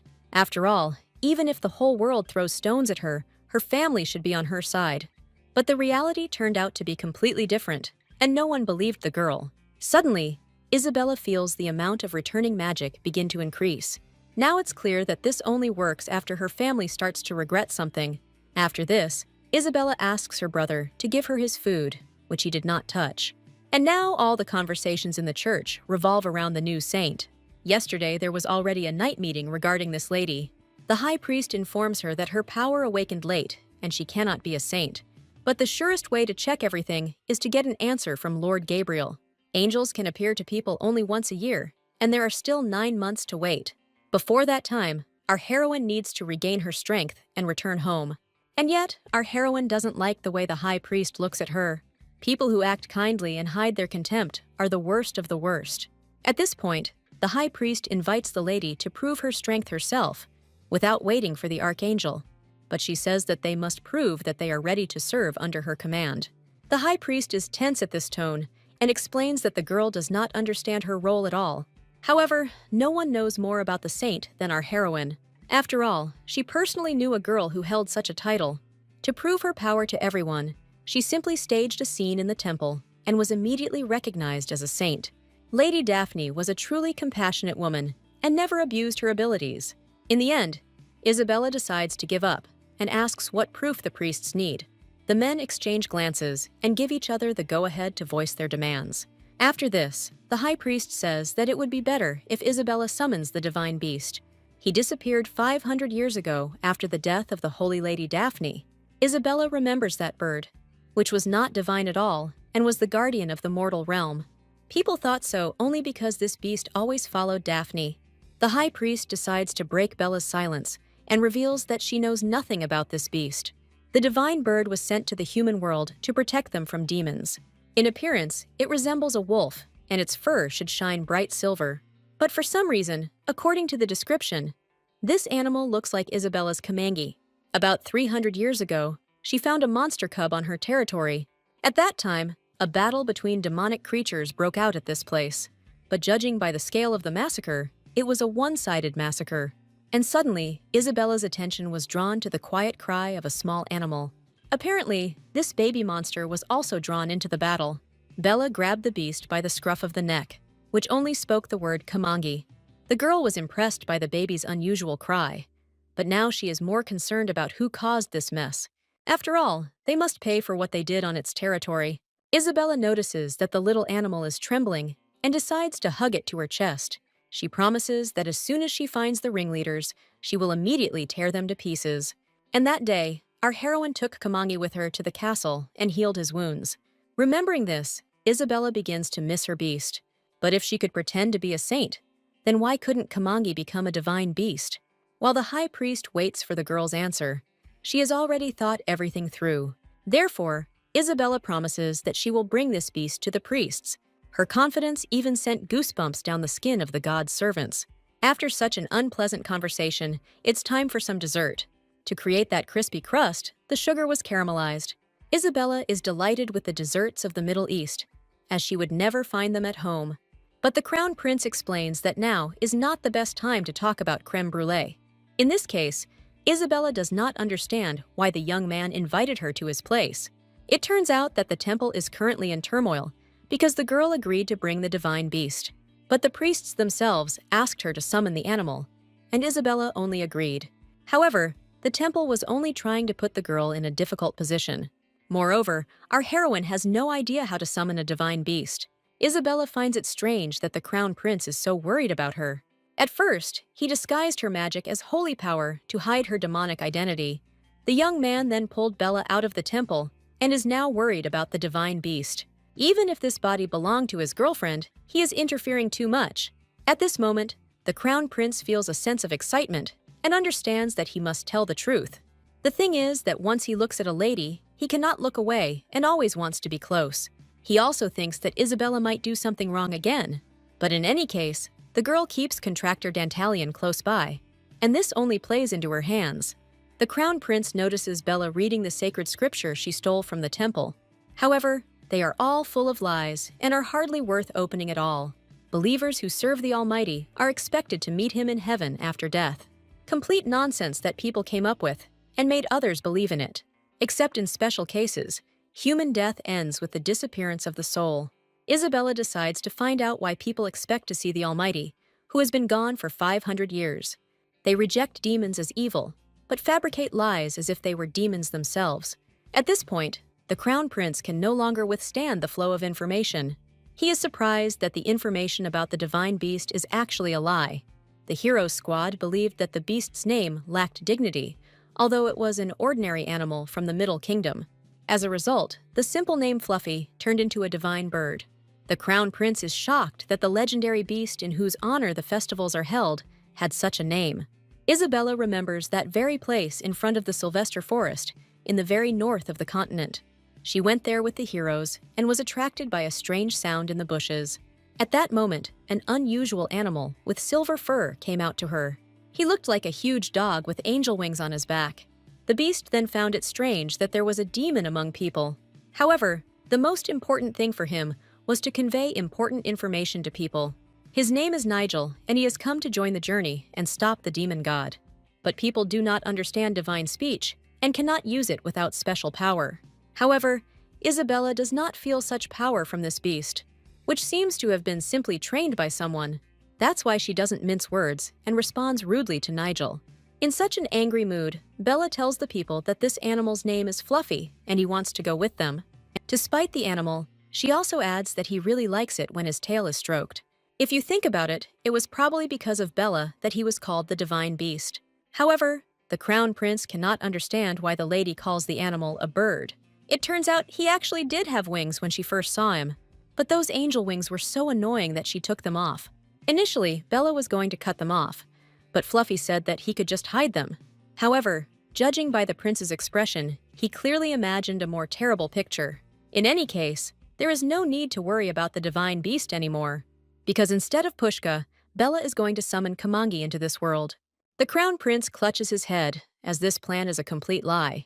At first, the girl wanted to summon the beast using a magic circle. But for this, she needs Kamangi's item, so all that remains is to create a temporary portal to the demon realm. However, Isabella has not yet fully restored her magic and cannot open the portal herself. Therefore, she plans to combine her power with the holy power of the priests and turn it into magic. Since previously the servants of God and the demons were brothers, this can be done. But first, Isabella needs to get the magic stones that appear when you destroy monsters. The crown prince has doubts about this plan, as it is too complicated. Magic stones are deadly to humans and are destroyed immediately along with the monsters. Even if they try to pick them up quickly, it will take at least a month to assemble a team. Isabella didn't know this and decides to move to the background. And the crown prince is surprised that this girl also has a backup plan. After this, the girl points her finger at the young man and says that she will really need him. There is also one more person who must participate in this idea, and it will be Isabella herself, who will not deviate from her plan. The girl explains that she and the prince will go hunting monsters. The crown prince is shocked that this is the lady's entire plan. After some time, the young man sends Isabella home in his carriage, and Gabby doesn't understand why his sister is traveling around in the imperial escort. He was very surprised when he learned that Isabella had gone to the temple with the crown prince. The girl, in his opinion, has gone crazy, since she will not be able to become the crown princess anyway. But Isabella explains that the crown prince already has a passion, and she does not intend to share. Gabby asks her to just shut up, as her talking is giving him a headache. After this, the girl silently turns around and goes to her room. But the brother decides to take an interest in the nonsense that Isabella volunteered to summon the divine beast. Could this be a requirement to become a saint? And how is his sister going to summon a beast that disappeared 500 years ago? Although, maybe these idiots did this because of Isabella's origin. These words clearly interested our heroine, and she asks for clarification. It turns out that Isabella's mother comes from that very same Graham family. Now, things are gradually starting to become clear to the girl. The first saint was called Daphne Graham, and the Dancandys were her descendants. After some time, Isabella sits by the fire and remembers her brother's words. Saint Daphne was the last person to know the location of the beast. The temple probably thinks that her descendant will be able to summon him. Several years ago, the head of the Graham family died and left no heir. And now it turns out that Isabella is a descendant of Daphne. Since the Grahams had no heirs, the estate passed to the Duncan family, and the real Isabella stayed in this empty house every night. But it's difficult to understand anything here, considering how the communication with Daphne ended. At that moment, the saint was very frightened that Zachary had gone crazy and tried to warn Bella about it. And the crown prince interrupts the girl's thoughts and informs her that, for everyone's sake, she will spend several days in the prayer room. Due to the travel, the schedule will be very tight, and he would like to know about the plans in advance. But Isabella explains that the prince is only required to complete his part of the tasks. She has already thought everything through, and the young man just needs to follow her. Bella could have gone alone, but she took the prince with her because he was unreliable. Of course, these words make the young man think seriously, and he has no choice but to thank the lady. After this, together with the prince, they set off to carry out a crazy plan. Isabella decides to put her hair in a ponytail to keep it out of her way, and the crown prince reports that the residents saw a monster in the dense forest near the village. If this is really the case, then Isabella simply needs to go there. Suddenly, the girl hears some strange sounds nearby. It sounds like the cry of some little child in a dense forest. Although it sounds like fantasy, Isabella decides to check it out. Coming to the sound, the girl discovers a crying child in the bushes. It is clear that the girl is lost and is desperately calling for her mother. The crown prince can't believe he saw a child in this place. Now, all that remains is to somehow help the girl lost in the dense forest. Isabella looks sternly at the child, and it seems that she is clearly dissatisfied. After this, she reaches out her hand to the girl, and the crown prince tries to stop her. But our heroine simply decides to take the baby in her arms to calm her down. And she asks the crown prince not to shout, as he makes a lot of noise. At that moment, the young man was very surprised that the demon showed concern for the child. Even Isabella could guess perfectly well what he was thinking at that moment. The girl then tells the child that it is dangerous here, and she will take her home. And putting aside the search for the monster, Isabella goes to the nearest village. All this time, the little girl does not take her eyes off her savior. After this, she wonders if this girl is an angel, but Isabella explains that she is much more majestic than some angel. However, the most amazing of all the girls knew was the Lord of the Sky, and Bella replies that he was once dust beneath her feet. Having reached a safe place, our heroine lets the girl go and asks her to continue on her own. She warns the little girl not to dare go to such dangerous places alone again. The crown prince did not expect Bella to treat the child so tenderly. Are demons really capable of showing compassion to people? Isabella noticed her comrade's surprise and decides to tell him how demons are born.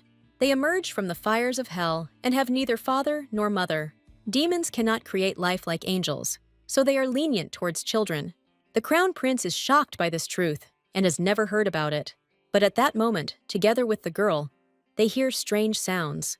The young man is horrified by what suddenly appears before them, and Bella is only glad that the object of their search came to them himself. Since the monster decided to relieve her of unnecessary problems, it was time to get down to business.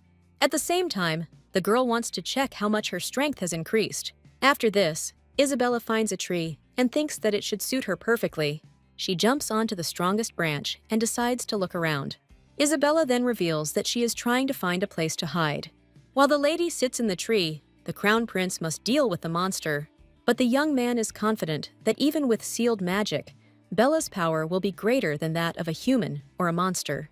Isabella agrees with him, and the crown prince points his finger at the monster. After all, a girl can handle a creature of this level herself. And indeed, Isabella can put this baby to bed with one hand. But why should she waste her precious energy when she has a prince? The young man understands that he has nowhere to go and grabs his sword. At this moment, the monster suddenly jumps on our hero. However, the crown prince shows courage and draws his sword against him. But no matter how the young man swung his weapon, the monster remained safe and sound. Isabella is even surprised at how poorly the crown prince is coping. How could a man who had a contract with a demon simply avoid battle? This sword is absolutely useless against monsters, and the young man needs to use aura. However, after making a contract, he cannot do this, as magic and aura are not compatible. And because of the existing aura, magic is also suppressed, and the prince can only use a small part of it. But for Isabella, this is complete nonsense, since magic and aura do not interfere with each other in any way and can exist together. And the crown prince still doesn't understand how this is even possible. Isabella asks the young man to watch carefully, as she will only show it once. At that moment, a small magical clot of energy appears in her hand. The ball instantly grows, and the girl directs this power at the monster. Isabella suddenly launches magic at the monster and hits it in the head. After the creature passes out, the lady decides to clear up some things. The source of demon's power is magic, and the contractor is also endowed with it. For humans, this power is considered defiled, but magical energy can be extracted from it. Knowing how to contain magical energy, the prince will be able to use the aura. And the best thing is to combine purified energy with the aura and become even stronger. Now, Isabella invites the young man to use all this knowledge in practice. The girl asks to finish off the monster, although it is unlikely that the prince will be able to do it right away. She has already observed his attempts enough and decides to intervene. But suddenly, our heroine freezes as she sees something unusual. The crown prince nevertheless applied the knowledge he had acquired and pierced the monster with his sword. Although initially, the young man could not even imagine that this was possible.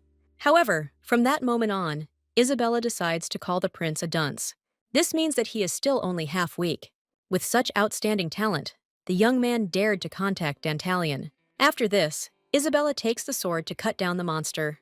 Then she takes out the magic stone, for which she started all this. The girl asks the man to move away, as the pure energy of the stone is too strong. Magical energy makes demons stronger, but at the same time drives them crazy. But for the lords of the demonic world, it's just like a tasty snack. Isabella swallows a stone, and the crown prince cannot believe his eyes. Suddenly, the girl begins to feel unwell. Bella coughs up blood again, as her human body can't handle the force. After some time, our heroes get into the carriage and set off further. Isabella was so ill that she turned white as death. She says that she is ready to kill everyone. Although when people feel like this, they usually intend to die. The crown prince did not expect that magical energy could threaten even Lady Bella's life. After all, it is a power from the outside world, and even demons have a hard time dealing with it. But the young man had never heard of such a world, and Isabella decides to find out more about some events. However, he knew neither about the era of divine beings, nor about the attack of the outside world.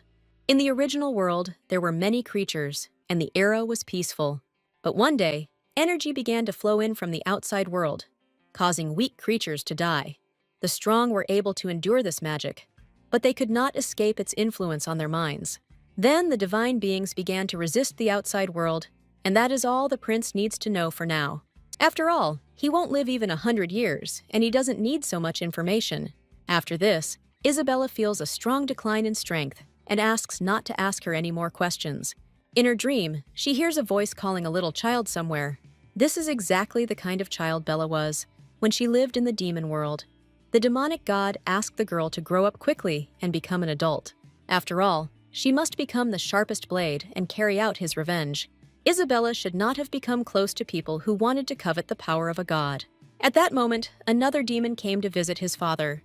He wonders if it's time to pick up the youngest so she can get some sleep. Aaron picks up the girl, who begins to kick violently. It infuriates her to hear the same words from the demonic god every day. After an immeasurably long war, it was being destroyed by demonic energy. As a result, the god of the dark world lost his wisdom, and his thoughts became clouded. In his twisted mind, he hated all humanity. The demonic god perceived their life force as an encroachment on the right granted to him at birth. After this, Aaron suddenly meets someone in the hallway of the house. Lily asks the demon not to tell little Bella about how the old man fell into insanity. At that moment, the girl reaches out to her and gets off her brother's arms. Aaron asks how old Bella is, and she holds up 4 fingers.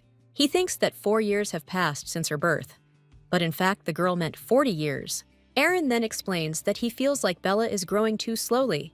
After all, how can a demon be so small at 40 years old? However, growth depends on Bella's own desire, and no one can influence it. Aaron must remember that the girl was born in peacetime, when the war had already ended. Still, he worries that the child may be lagging behind in his development. Bella is very angry about this opinion of her, and Aaron starts pinching her cheeks. And Lily explains that the girl is a smart little demon even now, and she knows exactly which demon loves her the most. But suddenly, Lily begins to feel some serious danger. At this moment, an explosion occurs, and rock fragments fly in all directions. After this, an angel appears from somewhere in the demonic world. He heard that a new owner of divine power had appeared, but Lily is outraged that Gabriel broke into the demon realm without permission. However, the archangel looks at the girl and realizes that it was true. At this moment, Gabriel gathers all his energy into his hand. He directs a powerful stream of divine power directly into the child. But, fortunately, Lily stands up for the girl and deflects the blow with her magic. However, she still doesn't understand what's happening to Gabriel. And how dare he try to harm her ward in front of the demon queen? Lily is very furious and will not allow anyone to attack Bella, so she asks Aaron to take the girl to a safe place. The demon hugs the child to his chest and prepares to protect her. But Bella is also angry and ready to kill this idiot. At this moment, our heroine wakes up and already feels better. Her carriage had already arrived at the temple, but thoughts from the old dream still haunted her. After Bella's first encounter with the crazy Gabriel, she used all her rage and matured for 100 years. Meanwhile, our heroes get out of the carriage and head towards the rear entrance of the temple. The crown prince made sure that people came here only to bring food. Once Bella is ready to summon the divine beast, she can simply ring the bell. The girl finds this object and immediately begins to act. The ringing of this bell resounds loudly throughout the temple.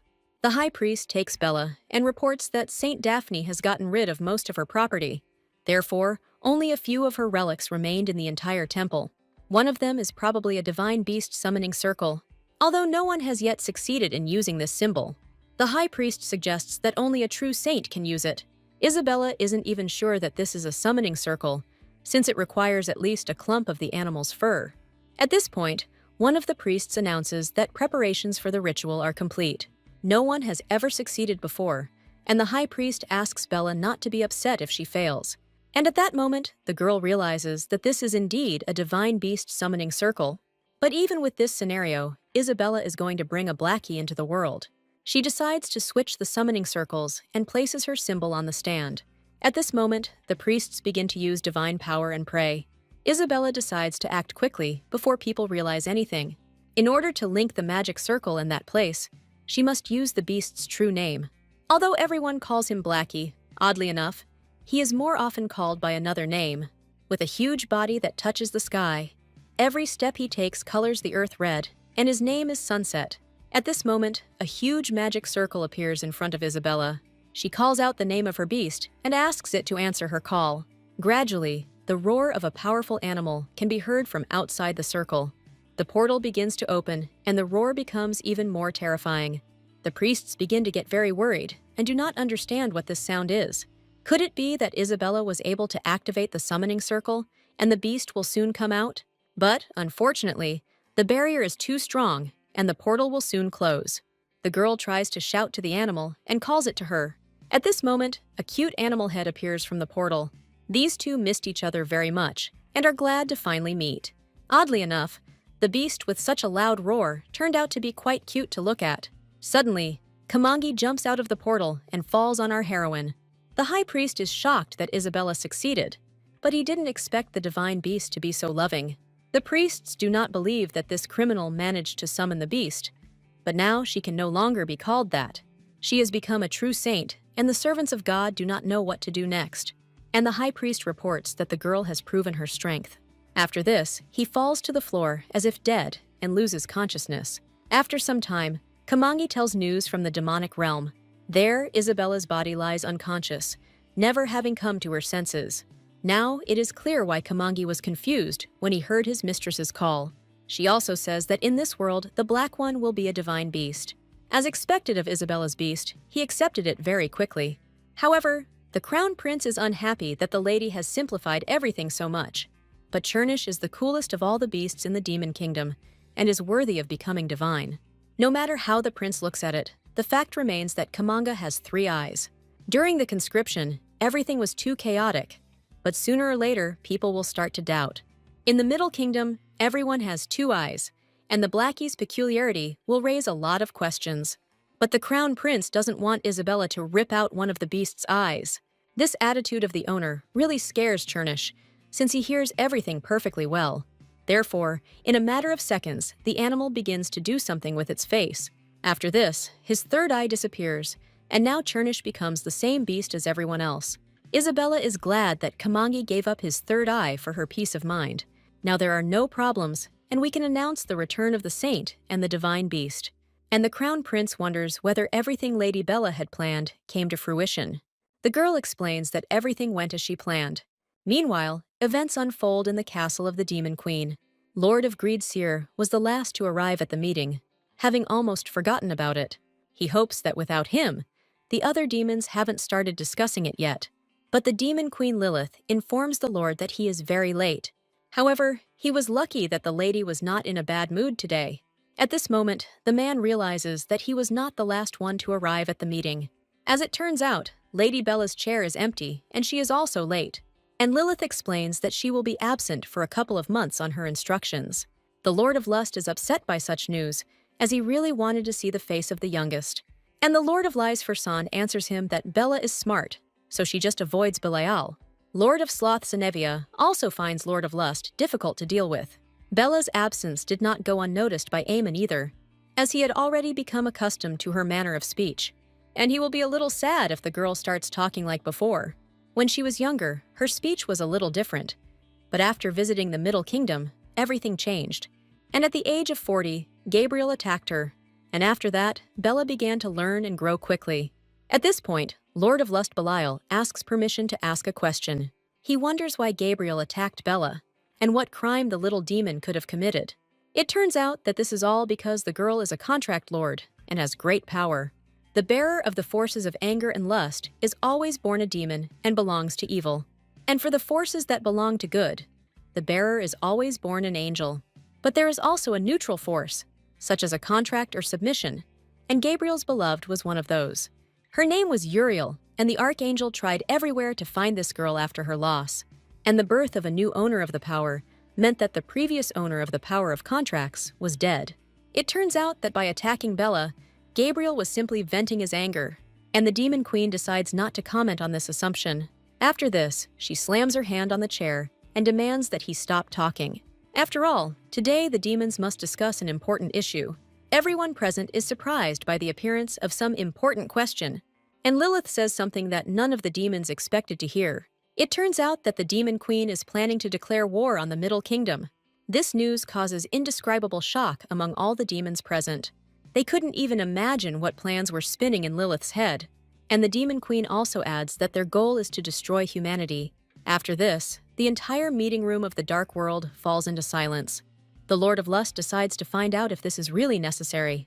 It's really funny to watch people, and is there really any point in killing them? But Dantalion decides to side with Lilith and explains the connection between the middle and heavenly realms. The thing is that people who serve the gods must pay for this service, and Seer reports that people sided with the heavens in order to survive, especially since the worship of demons seems strange. However, another demon lord decides to find out the true reason from Lilith herself. Something had to happen before this question was raised. And then the Demon Queen says that it is unknown when the seal of the demon god will be destroyed. For 500 years now they have lived, closing their eyes to this and without thinking. And Seer wonders if there is a way to reapply this seal. You could just extend the seal forever for your father's sake and give him peace. However, this time the demon god will be more careful than ever. Besides, the previous sealing only happened due to luck. But no one knows that it was actually Bella who sealed the demon god, not Lilith. At this point, Dantalion begins to stare at the Demon Queen with intense intensity, and she explains that if the seal falls from her father, The first target of his wrath will be the demons. The destruction of the Middle Kingdom was his greatest desire, and all he needed to do was ease his anger and fulfill his dream. The vote begins, and the first demon speaks out against the idea. And Ser decides to agree, since they have to try to do at least something.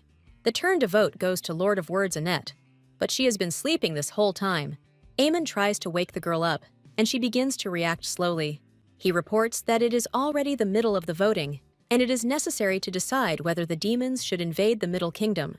Annette replies that she is against this, as it is better to use the time to sleep. So far, the voting results show 3 demons in favor of the invasion and 4 against it. Thus, it turns out that the last vote remains with Lilith. But it is already obvious that the Demon Queen will be in favor of invasion. However, another lord is absent from the meeting and cannot vote now. Since Bella is currently busy with Lilith's assignment, Lilith trusts her with the final decision. She will have to decide whether to destroy humanity or leave them alive. Meanwhile, Isabella's soul roams the Demon Kingdom in the form of a puppy. The animal stops at the feet of the Queen of Lords and begins to become very agitated. Lilith asked Isabella not to leave the room, as important guests were expected to arrive today. She picks up the puppy and doesn't understand why the dog never obeys. At this moment, another lord witnesses such a strange scene. Dantalion finds this suspicious and decides to find out who this puppy really is. And Lilith introduces Isabella to a lord who is so old and cunning that he doesn't remember how many centuries he has lived. Dantalion replies that he hears everything and knows that this puppy is a human. However, what is he doing in the demon castle, and how did he end up here? The lord has a strange feeling, as if there is something else mixed in the puppy besides Lilith's magic. The Demon Queen expected the cunning and persistent bastard to get to the bottom of this. Dantalion has doubts about Bella's whereabouts and the appearance of this puppy. Even after searching the entire demon realm, he couldn't find a single trace of the contract lord. Now, Dantalion is determined to find out the truth about Bella's true location. After this, the Demon Queen gives in and reveals that she has sent her to the Middle Realm. The Demon Queen explains to Dantalion that Bella's power is too weak, and the previous owner of the contract power was very powerful. At this moment, Dantalion realizes that Zachary was the culprit. However, the Demon Queen reports that she initially thought the same thing. But, oddly enough, that's not all. And Lilith found something interesting after her investigation. It turns out someone played a very funny joke on Bella's life. Lilith doesn't explain what exactly she learned, and only says that, for this, she had to send Bella to the people. The life of a contract lord is not Dantalion's concern, and only the Demon Queen is her guardian. And if he wants to know everything so much, he can find out for himself. Lilith leaves, leaving Dantalion to ponder the fact that someone has staged an exciting game. It was very convenient that a person named Isabella and a weakened contract lord appeared. And that jerk Zachary deserves to be torn to pieces, because he was supposed to be reborn. Human souls are rarely reborn, as the heavenly kingdom must be involved. Lilith hates feeling caught up in someone else's game. But Bella's life is more important right now. The thought that someone dared to pull their stumps on her makes the girl furious. Meanwhile, Bella herself is enjoying the abundance of food in the Middle Kingdom.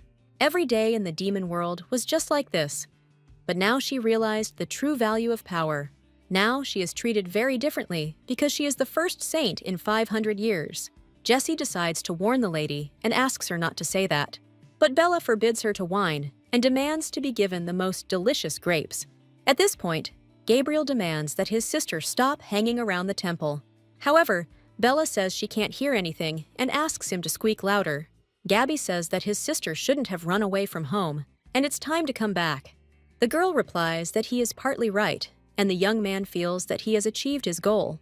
But Bella explains that she is no longer at the age to run away from home, and it would be more correct to call it independence. And why should she leave this beautiful place and return to the Duke's house? Gabby understands that she and her father have really let Bella down, but she begs her to come back. After staying in the temple for some time, the girl began to notice small changes in her family. Her mana is gradually returning, and she is in the winning position. At this moment, Chernish returns to Bella after a walk outside. Gabby sees for the first time the divine beast that his sister summoned. But from the outside, he looks like an ordinary puppy, and there is nothing special about him. Suddenly, Kamangi grows to the size of a huge beast and begins to growl at the boy. And Bella asks Chernish not to eat Gabby, as he will have indigestion. After this, the animal turns back into a small and cute puppy. When it's big, it takes up a lot of space, so Bella asked him to keep it small. Now Gabby realizes that this is truly a divine beast. But the previous saint constantly secluded herself in her estate until her death, since the temple caused her many problems. Isabella understands that this is about her ancestor Daphne, but she was always cheerful. There was even a saying that if you want to meet a saint, then attend the largest banquet. However, according to Gabby, Daphne was constantly sitting in her estate. He also says that there are many records preserved there, and Bella can go there. At the same time, he asks the girl to return home to protect her from the temple. After her brother's visit, Isabella decides to go for a walk with her maid. The girls notice that it is too noisy in the garden and decide to find out what is going on. Lately, everyone is in a frenzy because someone has broken all the statues of the gods in the garden.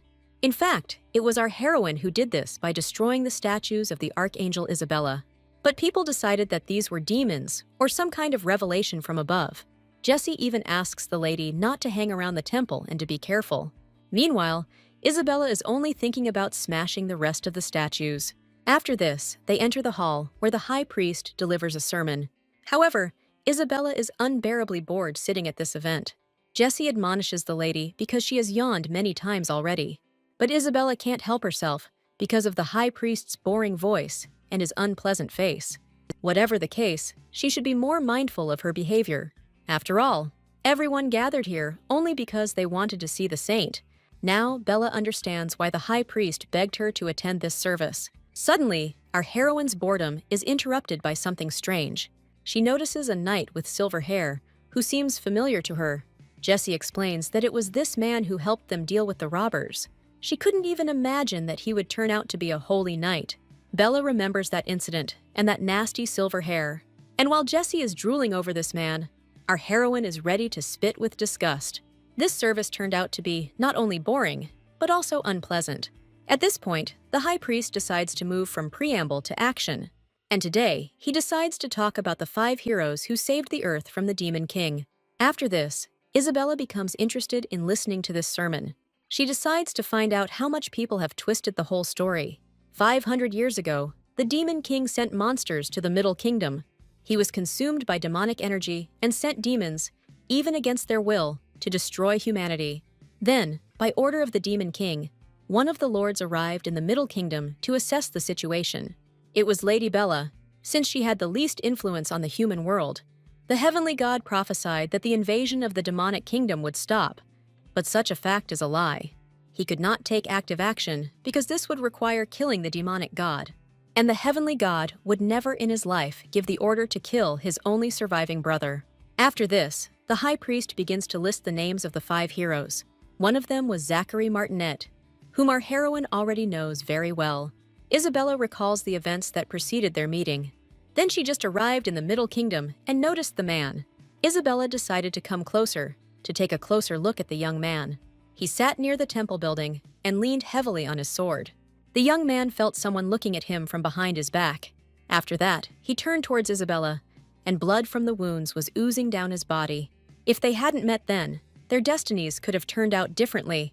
At that time, the expedition of heroes was led by Lord Zachary and the son of Duke Martinet. And everyone knows the story of the Archangel Isabella, who descended to protect the young man. No matter how you look at it, such a lie makes our heroine want to vomit. Contact with that guy was nothing more than a passing whim for her.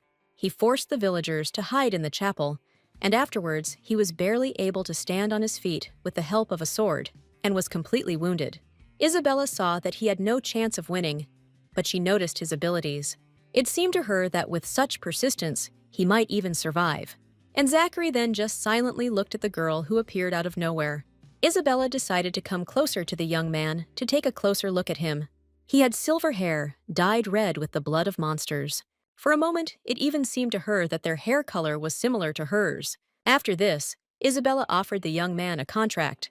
However, despite his dire situation, Zachary refused. As evening approached, the young man lit a fire near the chapel with people. He began to bandage his wounds and repeated once again that he refused. However, Isabella doesn't understand why Zachary doesn't want to sign the contract. After all, she can give him all the riches and glory of this world. There is not a single person around who would help the young man. And Zachary explains that he is here of his own free will, and that this is his value. The people inside the chapel are simply protecting what is valuable to them. For some, it is family and children, and for others, it is simply their own life. Isabella meets for the first time a man who is willing to sacrifice himself for others. She is surprised to see such a noble soul before her. At first, it was just curiosity, but over time, Isabella's thirst for this soul grew stronger. Zachary continues to kill demonic creatures and protect people, but his strength was already running out, and he could barely stand on his feet. He even started coughing up blood. And then Isabella decided to try again. She reported that the young man was already addicted to demonic energy and would soon die. And if Zachary agrees to sign the contract, then Bella will be able to save him and the people in the chapel. Then, our heroine used everything she could to convince the young man. Zachary even called her a persistent demoness who will not back down from her goal. Having lost his strength, he falls on her and announces that he agrees to the contract. Isabella can't believe she finally got a positive answer. But what really infuriates her is that he only agreed before his death. However, Isabella is now forced to save people by sealing herself away. After all, she initially promised to save them and Zachary if he signed the contract. Lilith harshly scolded the girl for the fact that the contract lord had bound himself with the agreement. The sermon ends with this painful memory. Isabella shouldn't have listened to this, as it only lowered her spirits. Suddenly, someone calls Lady Bella, and she turns her head. The crown prince appears nearby, whom our heroine calls a half-breed. However, Isabella does not remember the young man being at the ceremony. The prince simply waited for the sermon to end, and was lucky that he didn't have to listen to all the nonsense.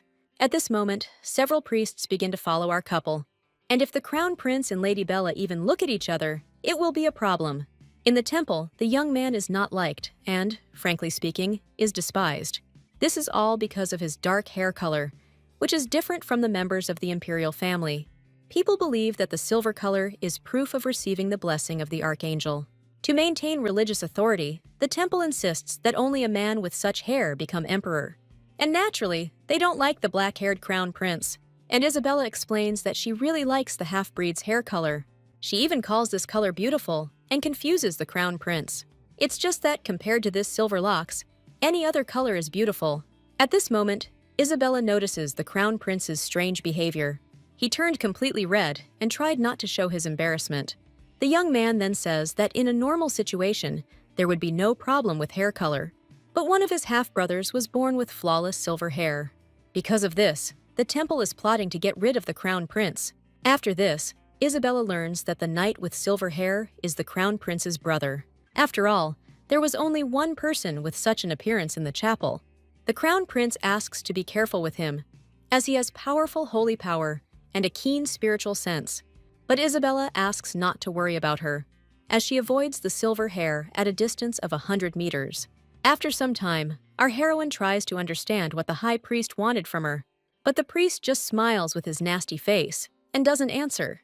He also brought with him the most problematic guy in the whole temple. This is the same Kaiden who serves as the commander of the holy knights in the temple. The high priest introduces the man and thinks that he and Isabella are meeting for the first time. Our heroine understands that she needs to act as if they don't know each other. Since childhood, Kaiden lived in a temple near the border and only recently returned to the capital. After this, the high priest asks whether the saint is satisfied with the priest serving her, and the girl explains that they need to show more sincerity. But in reality, the high priest wanted to inform Isabella that it was time for her to begin her duties as a saint. The girl thought that it was just an honorary title, and she wouldn't have to do anything. Although from time to time, Daphne said that the temple was overloaded with work. Since Isabella is not yet accustomed to the position of a saint, the high priest offers her to take on only one duty. To begin with, a girl can listen to the confessions of believers, or else offer prayers for them, which would be like a curse. As a result, the high priest offered the saint many options and became tired of them himself. And Isabella doesn't understand how Daphne managed to do all this and still attend banquets. After this, the priest announces that there is a final duty to destroy the demon worshippers, but he would never send a saint to such dangerous work. However, Isabella asks to tell her more about these people, and the high priest asks the girl not to worry, as the knights regularly carry out cleansing. Isabella finds it strange that the priest first interested her and now backs down. It is important for her to find out what the demon worshippers have done, that they are being cleansed. The priest explains that they must be punished only for worshipping dark forces. In fact, demon worship has declined significantly, and many sects have long since disappeared. For example, the contract lord from the demon realm is now the weakest and is no longer worshipped. Isabella is shocked by this news, since she is the lord of contracts. According to temple informants, the demon has not left his kingdom since his birth, and the weaker the dark personality, the less likely it is that it will leave the demon world. Of course, this is true, but the reason why Bella did not come to the human world is completely different. And since all the demon worshippers think that the contract lord is too weak, it's time to act. Isabella promises to destroy every single one of them and fulfill her duty as a saint. After such a fiery speech and fierce anger, the priest had nothing to say in response. And now, Isabella doesn't know how to even take on this difficult task. She notices a carefree Jessie, who is calmly knitting and humming songs.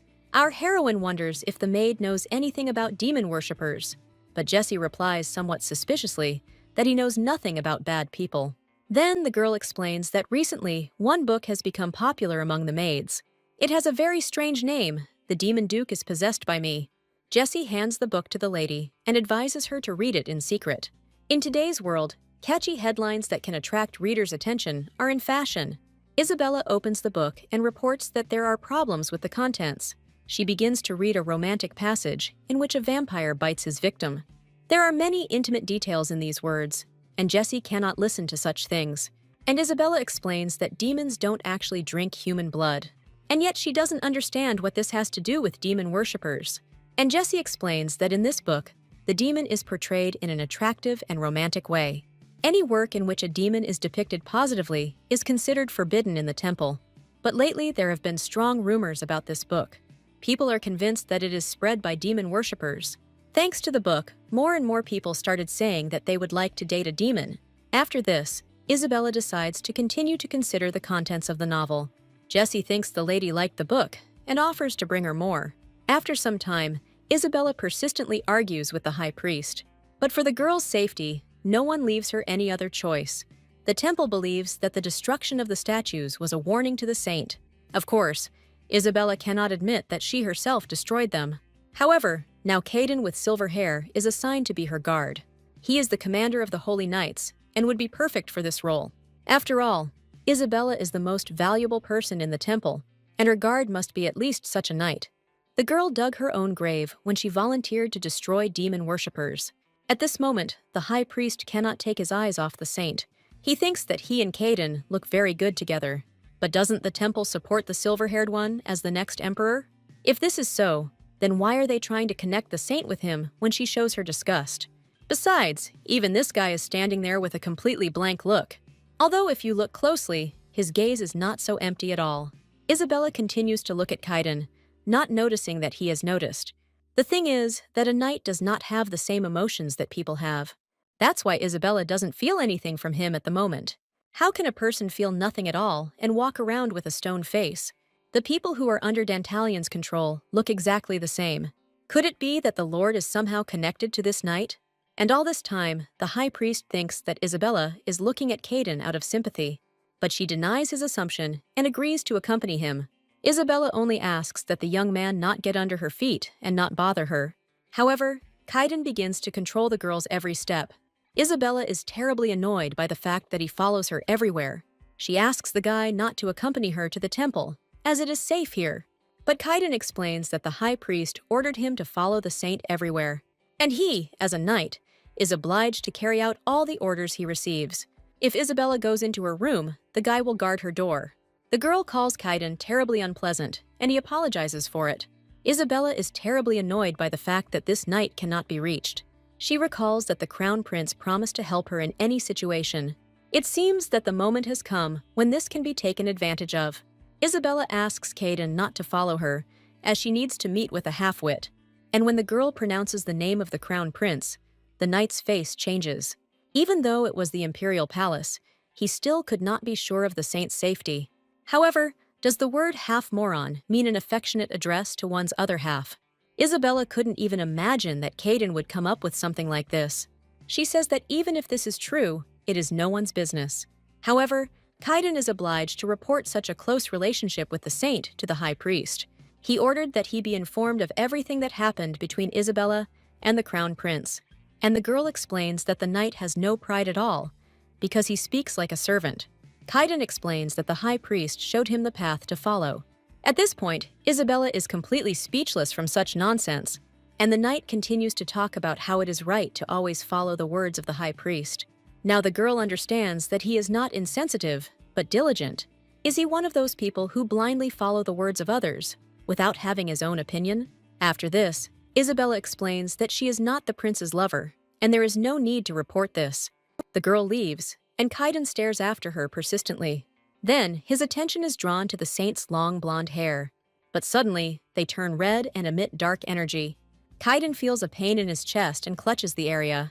He doesn't understand what happened and where he gets such strange sensations from. Evening comes, and Isabella finds herself in the possession of the imperial palace. As always, the girl cannot remain without delicious desserts. She eats sweets with pleasure and forgets about all her problems. The crown prince understands that Lady Bella's mood is lifted by food. At first, she came to him incredibly angry, but now she has calmed down. The young man already knows that the temple has appointed Kaiden as her escort, and Isabella asks the prince to rid her of the knight, as she is already tired of him. She even threatens that if the young man does not deal with his brother, he will disappear from this world. According to the prince, people do not always value their blood ties. For example, if he didn't have a brother, there would have been half as many attempts on his life. And if Bella is really so tired of him, then the prince doesn't mind her getting rid of him. Although the young man himself asked the girl to avoid Kaiden, he still feels that there is another reason behind her hostility. Isabella admits that it's not about him stalking her. It turns out this guy looks an awful lot like the first Emperor Zachary. The crown prince didn't even think that the resemblance was so strong that Bella mentioned it. The young man thinks about it and finds this coincidence very strange. And Bella thinks that there is nothing unusual in the similarity between two blood relatives. However, the girl does not know that the current family came from a collateral branch. That is, they are not direct descendants of the first emperor.